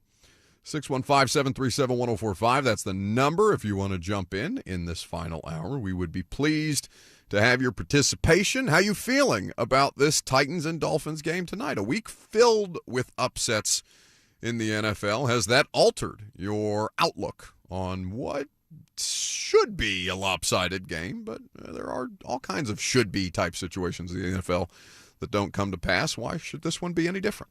F&M Bank Chat available to you. Facebook, YouTube, Twitter, and on Twitch. We'd be happy to have you. Of course, there's a couple of things going on today. Rhett Bryan joined us earlier to kind of give us a better eulogy than Lucas or Jackson or I could put on for Frank Wycheck, a Titans legend, a Nashville legend, a Maryland legend, a community legend, a 104.5 The Zone legend. And so we're grateful to Rhett for having done that. We are welcoming your phone calls in remembrance of Frank as well today. We would like to offer you your platform. We're offering you your platform to do with what you like, but to also pay tribute to a guy who I know meant a lot to so many of you. Before we go to those phone calls, though, Lucas, I do want to get this out of the way. All right, so you mentioned, or we talked about to start the show, or in the first hour of the show, the amount of upsets that happened, just to kind of refresh for people the genesis of that conversation, where 4 division leaders lost yesterday. Real concerns for all of them in the Eagles, in the Chiefs, in the Jags, and the Lions, all taking L's to teams that one would have thought they should have beaten yesterday. And the Lions losing to the Bears is one of particular significance. Do you know off the top of your head what the Bears' record is on the season? Yeah, 5-8. 5-8. So 5-8 for the Chicago Bears, 4-8 for the Tennessee Titans. Did it feel like the Chicago Bears went out there looking for moral victories, for something that they, in front of a home crowd, could say, oh, look, we put up a fight against the 9-4, or at least 9-3 at the time, Detroit Lions. Look, aren't you proud of how hard we fought? Kind of the way that you and I came in last Monday after talking about the way that the Titans lost to the Colts. A little bit of moral victory conversation there. Well, sure, but we're talking about that in the context of Titans fans and the way that they're viewing the rest of this season, with many looking at it as get the best draft pick possible. I don't know if that's so much a conversation in Chicago, because Chicago's in a very unique position right now where they're just looking over at the Panthers, doing all the work to get them the number 1 overall pick in the upcoming draft, where the Bears are going to land somewhere in the range of the top 10 as a 5-8 football team, it would seem. And they're going to have that number 1 pick in their pocket, it would appear, based on the trend that is currently, or the path that the Panthers are currently on. So they're going to have plenty of options to deal that pick, to figure out what they want to do with Justin Fields. That feels like the objective for the rest of the season with the Bears. Is Justin Fields our franchise quarterback? And if not, How do we utilize that number 1 overall pick that the Panthers sent to us to figure out the path forward? The Titans are in a very different scenario where we're talking about, all right, if you want them to lose out for the draft pick, I get it. That's what fans do. But here's how you want them to do it, if that is the case. Lose but fight, right? Lose but fight, secure the best possible draft pick, lose but fight. That's kind of the way that a lot of people came out of last Sunday's result. It was heartbreaking against the Colts, right? It's a much different conversation at 5-7 than it is at 4-8. It'd be a much different conversation if you beat a division rival and kept them from sweeping you on the season, the way that Gardner Minshew was able to help them successfully do. All that doesn't matter today, though. Go win a game. Go win a game. I see every week results in the NFL that don't make sense. I have no good justifiable reason why the Tennessee Titans should even have a shot in this game. I have no confidence in them. I have no doubt in my mind that the Miami Dolphins are not only a better roster, but a better coaching staff. I think that the Miami Dolphins, with Mike McDaniel on the offensive side of things and Vic Fangio on the defensive side of things, with the horses that both of those two men possess under their tutelage, they're in a better situation than the Tennessee Titans are. They're at home. Titans don't win on the road. Why the hell should the Tennessee Titans win a football game? And the only thing that I keep coming back to is that football's weird. Football is weird, and maybe some of you would be. So let me pose it to you this way, okay? If we come in here, if I fly back from Miami tomorrow morning, and I sit down, or I come right from B&A to the studio, and we sit down. If the Titans have won that game, are we going to get people upset with the Titans for winning a football game? Or are Titans fans going to be celebrating what would be considered, by point spread, one of the biggest, if not the biggest, upsets of the football season? What would the reaction to that look like? Because I truly don't know the answer to that based on, hell, I didn't think some of you were going to come in here on phones and on the chat saying you'd rather be the Carolina Panthers, who have a Hunger Game atmosphere going on in their facility, because the Panthers lost a game, completely ignoring the fact that the Bears own the Panthers pick, which is just, doubling down on the dumb. But I can't imagine there's a situation if, for whatever reason, for no other reason than they are physically on the other side here in Miami for a football game, that the Titans might win a football game. But if we come in here tomorrow morning, or if you on Titans Talkback tonight with Dyson are talking about a win, I can't imagine that the vast majority of sane Titans fans are going to be upset about that result, even though many of you at this point are hoping for the best possible draft pick. Well, context matters there. So does a win over the Dolphins mean, obviously, the defense would have to play its best game of the year, or Miami would have to make a tremendous amount of mistakes on the offensive side of the ball, and maybe Will Levis would have to have his best performance as a Titan, right? Will Levis orchestrates an offensive performance that gets the Titans over 30 points for the first time since January of 2022. Okay, is that, to you, that developmental step for your rookie quarterback worth a couple of picks in the draft? Because it should be. It absolutely should be. Me personally, yes. Yes. But if not, if the Titans kind of slog their way to a win, which they've done plenty of times in the upsets in the Mike Vrabel era, the upsets the Titans have pulled off, then I think it'll be a little more mixed to, okay, well, the better draft pick crowd would chime in heavily. But whatever is better developmentally for Will Levis to continue to improve as an NFL quarterback is worth whatever draft picks you give up by maybe having one or two extra wins on your record. We had that conversation last week. We played you audio of Levis. We played you audio of Jalen Duncan, who many of you caught screenshots of on the television broadcast after the Colts loss, visibly in tears. And the impact of that the sheer amount of losing that this team might do down the stretch with 5 remaining games, including the one tonight, how detrimental that might be to the outlook of your rookie class, who is still, I don't want to say young and dumb, but too new in the league to know any better, right? Too new in the league to be jaded, too entrenched in what that college football player mentality is, which is you fight for the logo on the side of your helmet, not for the paycheck, of course, for accolades and for success and all these other things, but you fight for your teammates, you fight for the logo. That wears very quickly in the NFL because players get done dirty. Players are the ones who take the most brunt of the business side of the NFL anywhere. And so to have so many young players in such a critical developmental phase of their young careers on this roster and starting, if not playing meaningful snaps for you, Tajay Spears, who was on the radio show last week, Duncan, Levis, Colton Dowell even on special teams. Josh Wiley's been ruled out for this game, but he's obviously been playing substantial snaps. That can be crushing. That can derail careers as much as bad offensive line play and all kinds of other things can. So I'm anti-losing mentality, right?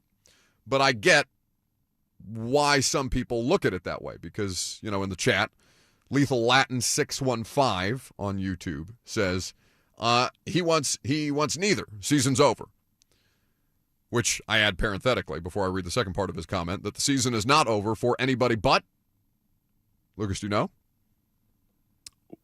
I mean, what do you mean? The Panthers? No, the New England Patriots are the only team that's... The Panthers are still technically in it because the Bucs won a game yesterday. Oh, you're saying mathematically. Mathematically, Gotcha. The Patriots, the New England Patriots, Bill Belichick, which is wild that the Patriots would be the first team mathematically eliminated from the postseason this year. But because of the AFC results yesterday, the Pats are the only team out. Even the damn Panthers are still technically alive. So you're wrong on that point. Even though, with 5 games left, that seems highly unlikely. I present to you all 3 of the other AFC South teams losing games yesterday, and the quarterback of the Texans, we'll see what his availability looks like moving forward. Again, I'm not telling you that you should grasp for all these, far out types of hope that exist to you. I'm just pointing out. You're not changing anyone's mind. You're not changing Lethal Latin on the F&M Bank chat's mind when he says season's over at 5-8, get a better draft pick. You're not changing his mind by stating that all the AFC South teams lost and that mathematically they're not eliminated. I don't care about changing people's minds. I care about watching winning football. I'm not interested. If I cared about changing people's minds, I would not do sports talk radio. This is the least prone medium to changing people's minds other than like conservative or liberal talk radio elsewhere. When people do not come to us to change their minds, people come to argue with us about the things that we've said and then present their own opinions and throw them back in our faces when we're wrong. That's the nature of this business. I'm not here to try to do any soul searching with people for a 4-8 football team. I swear to God, I'm not. But I do think that there are positive gains to be had. Losing out is a disaster. Losing out is the worst possible scenario, even if it yields the best possible result for all the reasons that we've documented at this point. Who's on the phone lines, Lucas? 615-737-1045 if you would like to join in. Matt in Brentwood to remember Frank Wycheck. Hey, Matt. Hey, Buck. How's it going? Good. Hey, Buck. I just wanted to tell a quick story about Frank. When I was a kid, roughly 15 years old, we're fortunate enough to move into his neighborhood. And one morning we're all having breakfast and we get a knock on the front door and I end up being the one to answer it.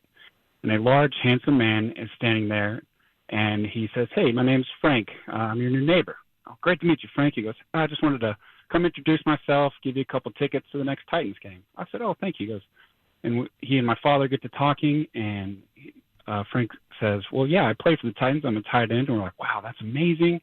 And as our families become friends over the years, Frank always did an amazing job at helping a 15-year-old feel included in the friendship. And it's really tragic to hear that our good friend is gone and a Titans legend. And I just wanted to get on here and tell the Zone thank you for including him and everything he's done for this city, and appreciate 104.5 The Zone and the Titans for coming to Nashville. It's just a sad weekend. We appreciate the call, Matt, and thank you for your memories of Frank. A lot of people have. Yeah, you live in what is basically a frat house with a bunch of dudes, so I don't know how often you're going and knocking on your neighbors' doors, if not having your neighbors come and knock on your doors to complain about the noise and all kinds of Bert's flinging cigarette butts and things like that. I have 2 roommates. Leave me alone. You have more than 2 roommates. You have 2 roommates. You have a dog. You have a cat. You have a bunch of banners everywhere. It's a frat house that you live in. Lucas, I saw Flip Cup this weekend for the first time since high school. Okay, all right. That's out of context. It was a little Christmas get together. All right. What are you scared that people? Oh my God, what Lucas do you want? Panzica, professional broadcaster Lucas Panzica plays drinking games on his weekend. Oh my God. Wait. You're not a little kid. You're 21. Do you have an end game? Where are you? Take us where you want to go. Come on, we're up against it here. We're already over. I'll take us to break then. This is 104.5 The Zone.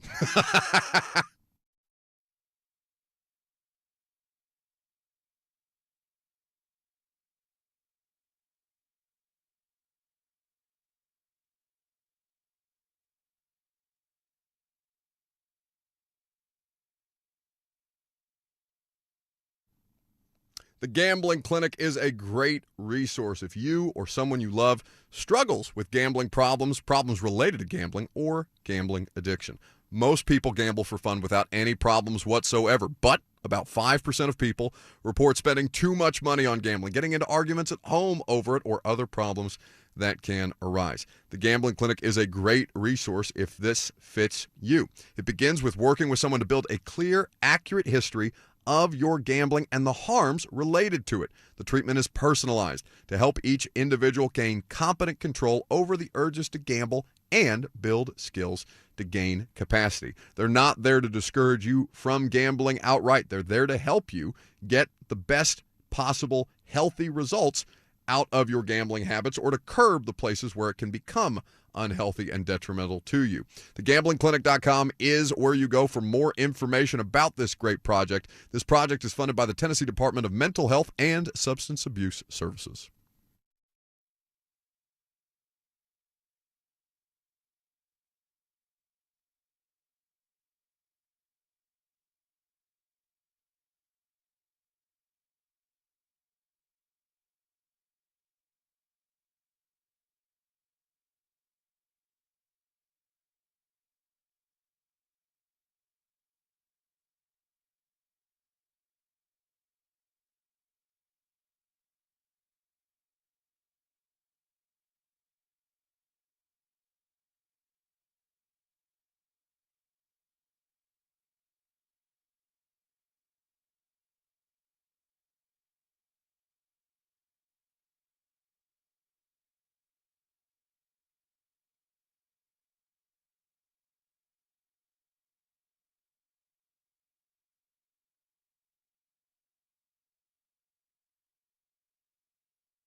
I'm not in South Beach. I think I'm in Pembroke Pines right now. Either way, we're in Miami. Monday Night Football's in Miami. The Titans are in Miami, and there will be a game on nationally broadcast television tonight. Welcome back to the show. Lucas and Jackson are back in Nashville. I am here in Miami. I'm here in Pembroke Pines, courtesy of the iHeartRadio crew that allowed Ramon Foster and myself to have studio space today. We're grateful for that. And then we'll be in Miami Gardens tonight for the game itself. Lee Company Countdown to Kickoff is 3HL's duty today, so they will take you up until Titans Countdown. And, of course, the kick at just a little bit before 7:20 Central Time back home.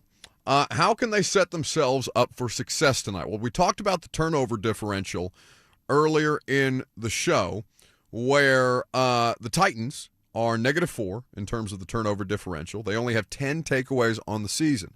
The Dolphins do have 15 takeaways on the season, but they are also -4 in terms of turnover differential. They will present you opportunities to take the ball away. That is critical. It is critical to every game. It is critical to the Titans when they win games. It has never been more important this season to try and win a game than to turn the ball over tonight. They will do so without Jeff Simmons. They will do so without Christian Fulton. Josh Wiley is also ruled out for tonight's game. He left the fourth quarter of the Colts game with a knee injury. Fulton the hammy in the overtime period, and Jeff in the third quarter also dealing with a knee injury that Mike Vrabel said earlier would cost him a couple of weeks. So this is among the weeks that Jeff will miss. Derrick Henry, good to go, it seems like, at this point. We'll continue to provide you updates throughout the course of the day, but there has been zero indication that Derrick Henry is not available and ready to participate in this game tonight. Where do you think the Titans rank in takeaways per game? Not turnover takeaways margin. Per game with 10? Yes, not turnover margin. Takeaways, just from the defense, on a per-game basis, where do they rank in the NFL? I think they're higher than I want to make them. I bet they're, out of 32 teams, I bet they're 20th. They're tied for second to last. Oh, really? Averaging 0.8 takeaways per game. Carolina averages 0.7. So the Titans and Rams are tied at 0.8. Miami is tied at 13th with 1.5 turnovers forced per game. No, excuse me, 1.3. Miami at 20th. I was reading Minnesota. Miami 20th at 1.3. The leaders, Jacksonville, Denver, San Francisco, Buffalo, all average 1.8. So second to last in the league. I mean, that kind of fits with what we've seen so far this year, right? They have not gotten like tip drill interceptions the way that we've seen them in years past. They've not really.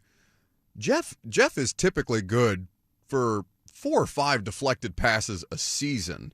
Autry is up there as well. Tart, was it last season that there was a period of time for like September and October that he was leading the team in passes defensed for a period of time? The secondary had plenty of questions, but T.R. Tart was out there batting balls, right? They're not necessarily giving guys the opportunity to make plays on the ball that way. Turnovers are the hardest thing. I mean, they're damn near impossible to recreate. All you can do is put yourself in position to succeed and to capitalize on them, to be in the right spot, basically, when the ball is thrown in the wrong direction or when the receiver runs the wrong route or when, the pass is tipped up and the linebacker can run underneath it the way that we saw Jeff Simmons and Jayon Brown do successfully so many times. David Long, a part of that as well, who, of course, revenge game. David Long's revenge game tonight. I bet David Long, that's going to be a fascinating thing to watch because David Long has been imminently available for the Miami Dolphins, and he was described this offseason as far as injuries, soft tissue injuries were concerned, as a repeat offender. The other repeat offender, Christian Fulton, is unavailable because of a soft tissue injury. David Long is playing very, very well on a very affordable contract for the Miami Dolphins. Fulton's still offending? He is offending this week. He is offending. He is currently in offense. The Titans are dead last in the NFL in interceptions this year with 3. The Commanders, the Eagles, and the Packers are tied for second to last with 6, so twice the amount that the Titans have. For context, the 49ers lead the league with 17 interceptions forced this year. 17. Think about the disparity there. 17 interceptions by one football team, which granted is a lot. The Bears have 15, the Saints have 14. The Titans have 3. The Niners were on the other end of that spectrum not that long ago. There was a season where San Francisco made the postseason and had only 2 interceptions on the year. That was not that long ago. Well, they had 20 a year ago, so that secondary has gotten right. Yeah, no, I mean, listen, there's it's not, but again, it's not just about the secondary, right? It's about guys capitalizing on opportunities that maybe the front creates or the linebackers create, or the quarterback takes a misstep. Like, this is the problem. Redrafting your secondary, which is going to become an inevitability at some point, other than Roger McCreary, who looks like he belongs here for the future. Redrafting your secondary is one thing, but it's not going to outright fix your turnover problem. That's kind of where I'm at with it. Now, pressure is not how you outright win this game tonight, right? We talked about this. Tua gets rid of the ball faster than anybody in the sport this year, just over 2.3 seconds on average time to throw. So you have to find ways to disrupt him. You have to find ways to disrupt the receivers. You have to find ways to disrupt the tight ends, the running backs, through one form or fashion or another. This is not shocking to nobody, breaking news, the Miami Dolphins, who put up more offensive yardage than anybody in the sport through 14 weeks of football, are tough to stop. It's not a small task. But the other thing about this is the Titans on offense. Conservatism is something that they were hit over the head with against the Carolina Panthers in a win, right? Where they had the lead, they kind of just sat on it and ground things out in the second half and didn't really take too many chances with Will Levis. They didn't completely shut him down, but there was a note of conservatism to them in the Panthers game. Yes, when we came in to talk about a win on a Monday, people were complaining about the offense and taking the shackles rather off the rookie quarterback. Yes? Yes.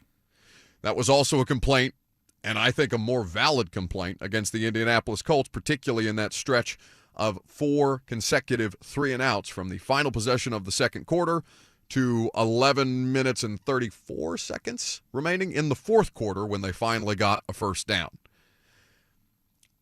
At what point, especially in a game like this, and this is so antithetical to who Mike Vrabel is, which may be a problem unto itself, but at what point do they just look around and say, bleep it? We got to take some shots down the field. We got to push the ball. Now, they have been pushing the ball more to their credit, and because they have a quarterback capable of doing so, but I think people want them to air it out more. They want it to look like the Atlanta Falcons game. There's a couple of reasons why the Falcons game looked the way the Falcons game looked that are not possible necessarily in this particular game. Jalen Ramsey against DeAndre Hopkins, by the way, is fascinating to me. Ramsey does not play a lot of man coverage this year, Lucas, but those two are so familiar with each other from Texans, Jags over the course of the better parts of their careers that I wonder if Jalen Ramsey doesn't look over at Vic Fangio and be like, hey, let me take this guy one-on-one for a little bit. It's the most enjoyable matchup of the night, right? As far as good on good, individual on individual, I don't know that you can come up with anything better than DeAndre Hopkins and Jalen Ramsey. Well, I mean, in a normal year, you would say Derrick Henry against the Dolphins defense, but this is not a normal year, and Derrick Henry is not. I don't want to say that Derrick is ill-equipped to make that a fun matchup, but the offensive line is ill-equipped to make that a fun matchup with Derrick as a result. So, yes, Hopkins and Ramsey in some form or fashion are going to be the most competitive snaps that we probably see tonight. And I'm just so curious to see what their approach is. Say the Titans get a lead. Can you, against a team like the Miami Dolphins, afford to kind of just play ball control the rest of the way out, lean on your defense the way that they have, and try and squeeze the life out of this thing? That, I think, is going to be the way that they approach it. And listen, I don't know that there's any one way to give them success tonight or for them to find success unto themselves other than just not bleeping it up and causing the Dolphins to make more bad plays than they do. But I can't imagine a situation where we come out of this game and see them kind of sputter about a little bit with that quarterback in particular, with that skill set that quarterback has. And what, if any, impact can Treylon Burks have on this football game? Is Kyle Phillips a healthy scratch tonight because Treylon Burks isn't playing special teams? I'm curious to know how this wide receiver group is going to play itself out when we get an actives at about 5:30, because it's tough to sit Kyle Phillips, even if you're just trying to ramp Treylon Burks up, and I get the logic of what they're trying to do. I think it's a completely reasonable explanation.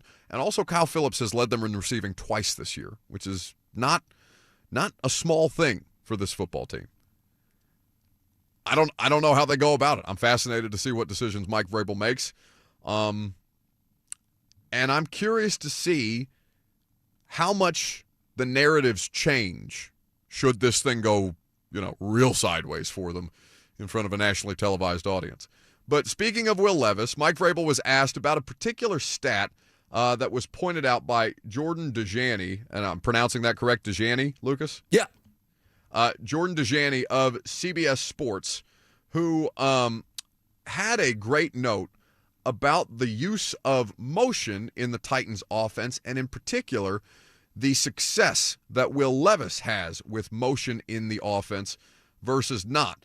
Mike Vrabel was asked about this, and I'll read you the numbers courtesy of @Jordan Dejani. That's DAJ. I can hear you stalling in real time. Do you need me to read the tweet?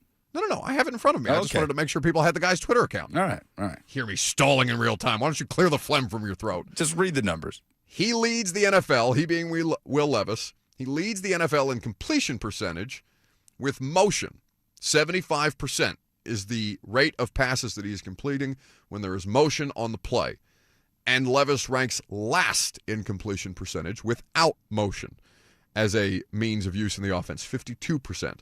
The Titans are using motion 36% of the time in Levis's starts, which is well below the league average of 47%. Again, do you want me to spell his Twitter account out, or am I stalling, Lucas? You were stalling there for a little while. Yeah, for a little while, but not that. Not at the point when you accused me of it.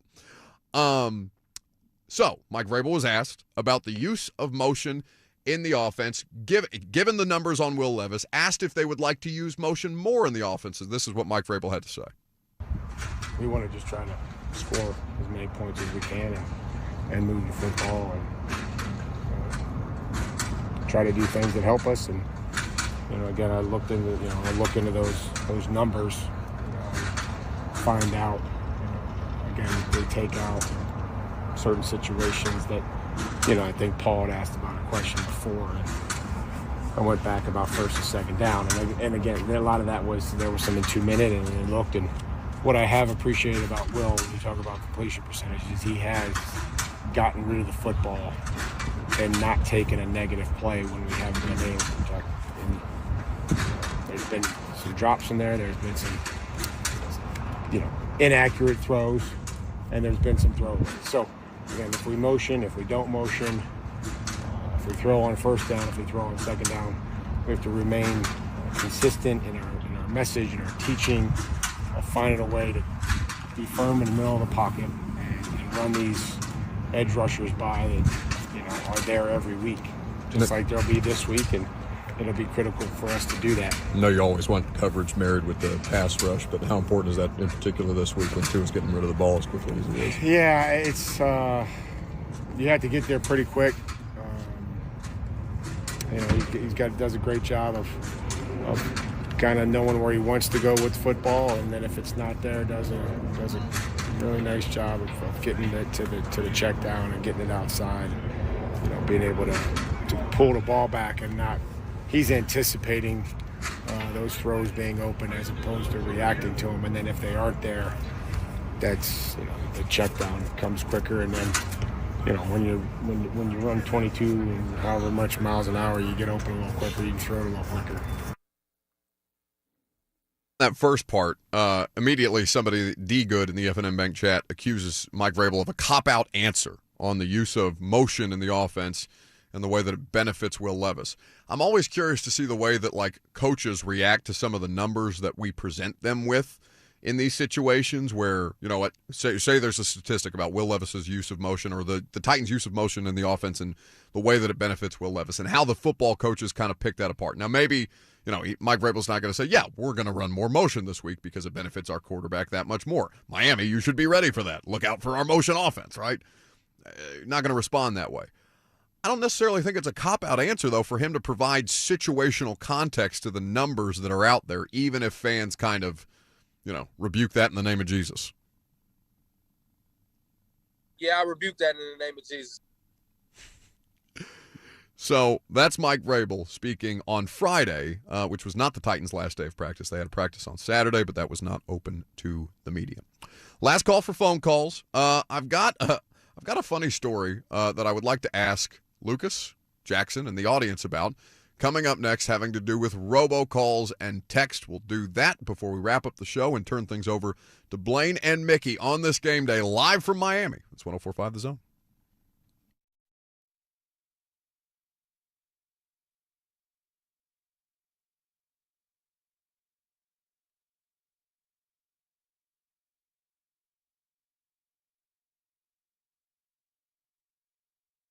The Tennessee Men's Clinic can make sure that your performance doesn't suffer. And if you feel like your performance has dropped off, they'll get you back up and running like you haven't in years. A lot of dudes deal with ED. A lot of dudes deal with that over the course of their lifetime. A lot of dudes don't treat it properly, ignore it, in fact, hoping that the issue gets better. You need the best support system in place. You need to seek help so you can get back to normal functionality with the TennesseeMen'sClinic.com. They have 2 locations to serve you, downtown Nashville and in Cool Springs, and they have an experienced staff who will help you find the treatment path that makes the most sense for you as the individual. To find out all the different ways that they can help you, whether it's erectile dysfunction, testosterone treatments, or otherwise, go to the TennesseeMen'sClinic.com. That's the TennesseeMen'sClinic.com.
Let's put a bow on this thing, shall we? Appreciate the iHeart people down here in Pembroke Pines hosting Ramon Foster and myself. Thanks to you guys for hanging out with us on this Monday Night Football game day. Appreciate Lucas and Jackson holding it back down there at the fort. One more way. I want to see how many ways I can, or how many different times I can fit the word appreciate into this particular segment. But there would be a tremendous amount of appreciation for those of you in the listening audience if you have the means to do so to help support everybody else in our Middle Tennessee community and our Western Kentucky community that were affected by these tornadoes over the weekend. You guys know, before I was working on the zone in 2020 when the tornado didn't hit my house, thank God, but hit so many other people in my neighborhood to the point where we were without power in North Nashville for 6 days, without hot water for 6 days, right? And we were going around. The Titans came out into my community. So many of you guys came and volunteered your time, and whether that was in Madison, whether that was in Donaldson, whether that was in Mount Juliet, and so many other counties that one in 2020 rolled out, the overwhelming level of support that I felt, that my friends and neighbors felt, for those who were affected by that tornado. Well, we need you again. We need you again. And the United Way, GreaterNashville.org, is a great place for you to send your resources if you are able, whether that's time, whether that's money, whether that's volunteer efforts or supplies. United Way, GreaterNashville.org is a great outlet. The Kevin Byard's foundation, the Byard Legacy Fund, has put forth efforts into that as well. We would like, and there's a bunch of different, the Community Foundation of Middle Tennessee.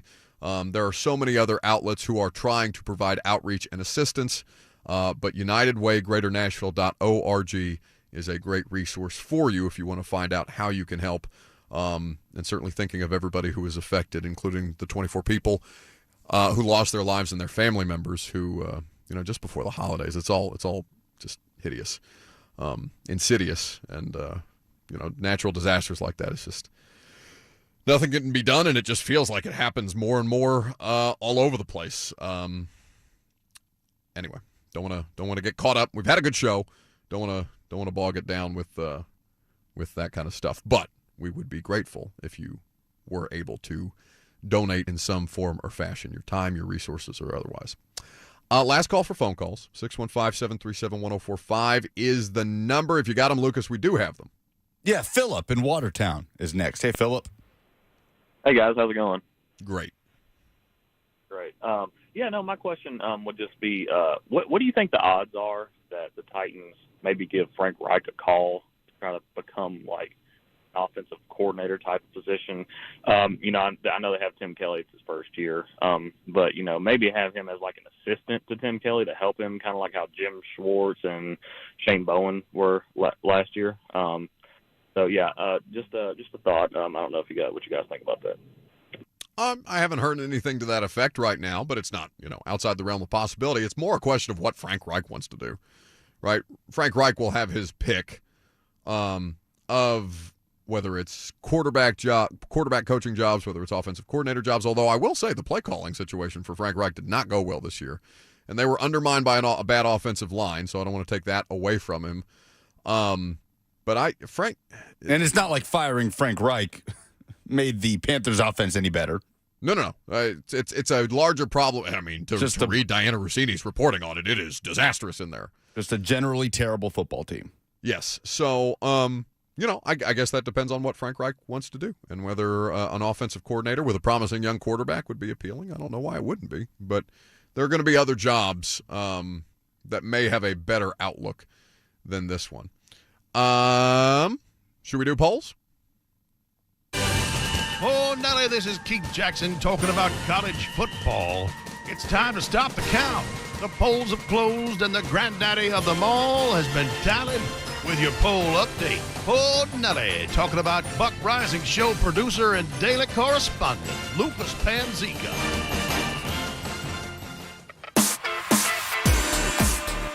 Presented by Two Rivers Ford, who sells below MSRP on any non-specialty new Ford. What is your favorite Frank Wycheck memory? Brian says home run throwback, otherwise known as the Music City Miracle. He says, I had been watching the game, and when the Bills took the lead near the end, I got frustrated, and I went to my bedroom. My wife continued to watch and yelled up to me, you better get back down here. I think they just won, so arguably the biggest moment, and I missed it live. Oh, my God, I can't imagine. That's like Derrick Henry. We're just a couple of days removed from the 5-year anniversary of Derrick Henry's 99-yard run, and I know the miracle was in a playoff game, so obviously of greater consequence than a Thursday night game against Jacksonville. But that's two of those moments where people talk about like being there in person or seeing it live and stuff like that, when there's probably a much smaller percentage that actually saw it or got to see it live. So I appreciate the transparency. Another Brian in the replies saying, watching him play catch with my kids, favorite memory.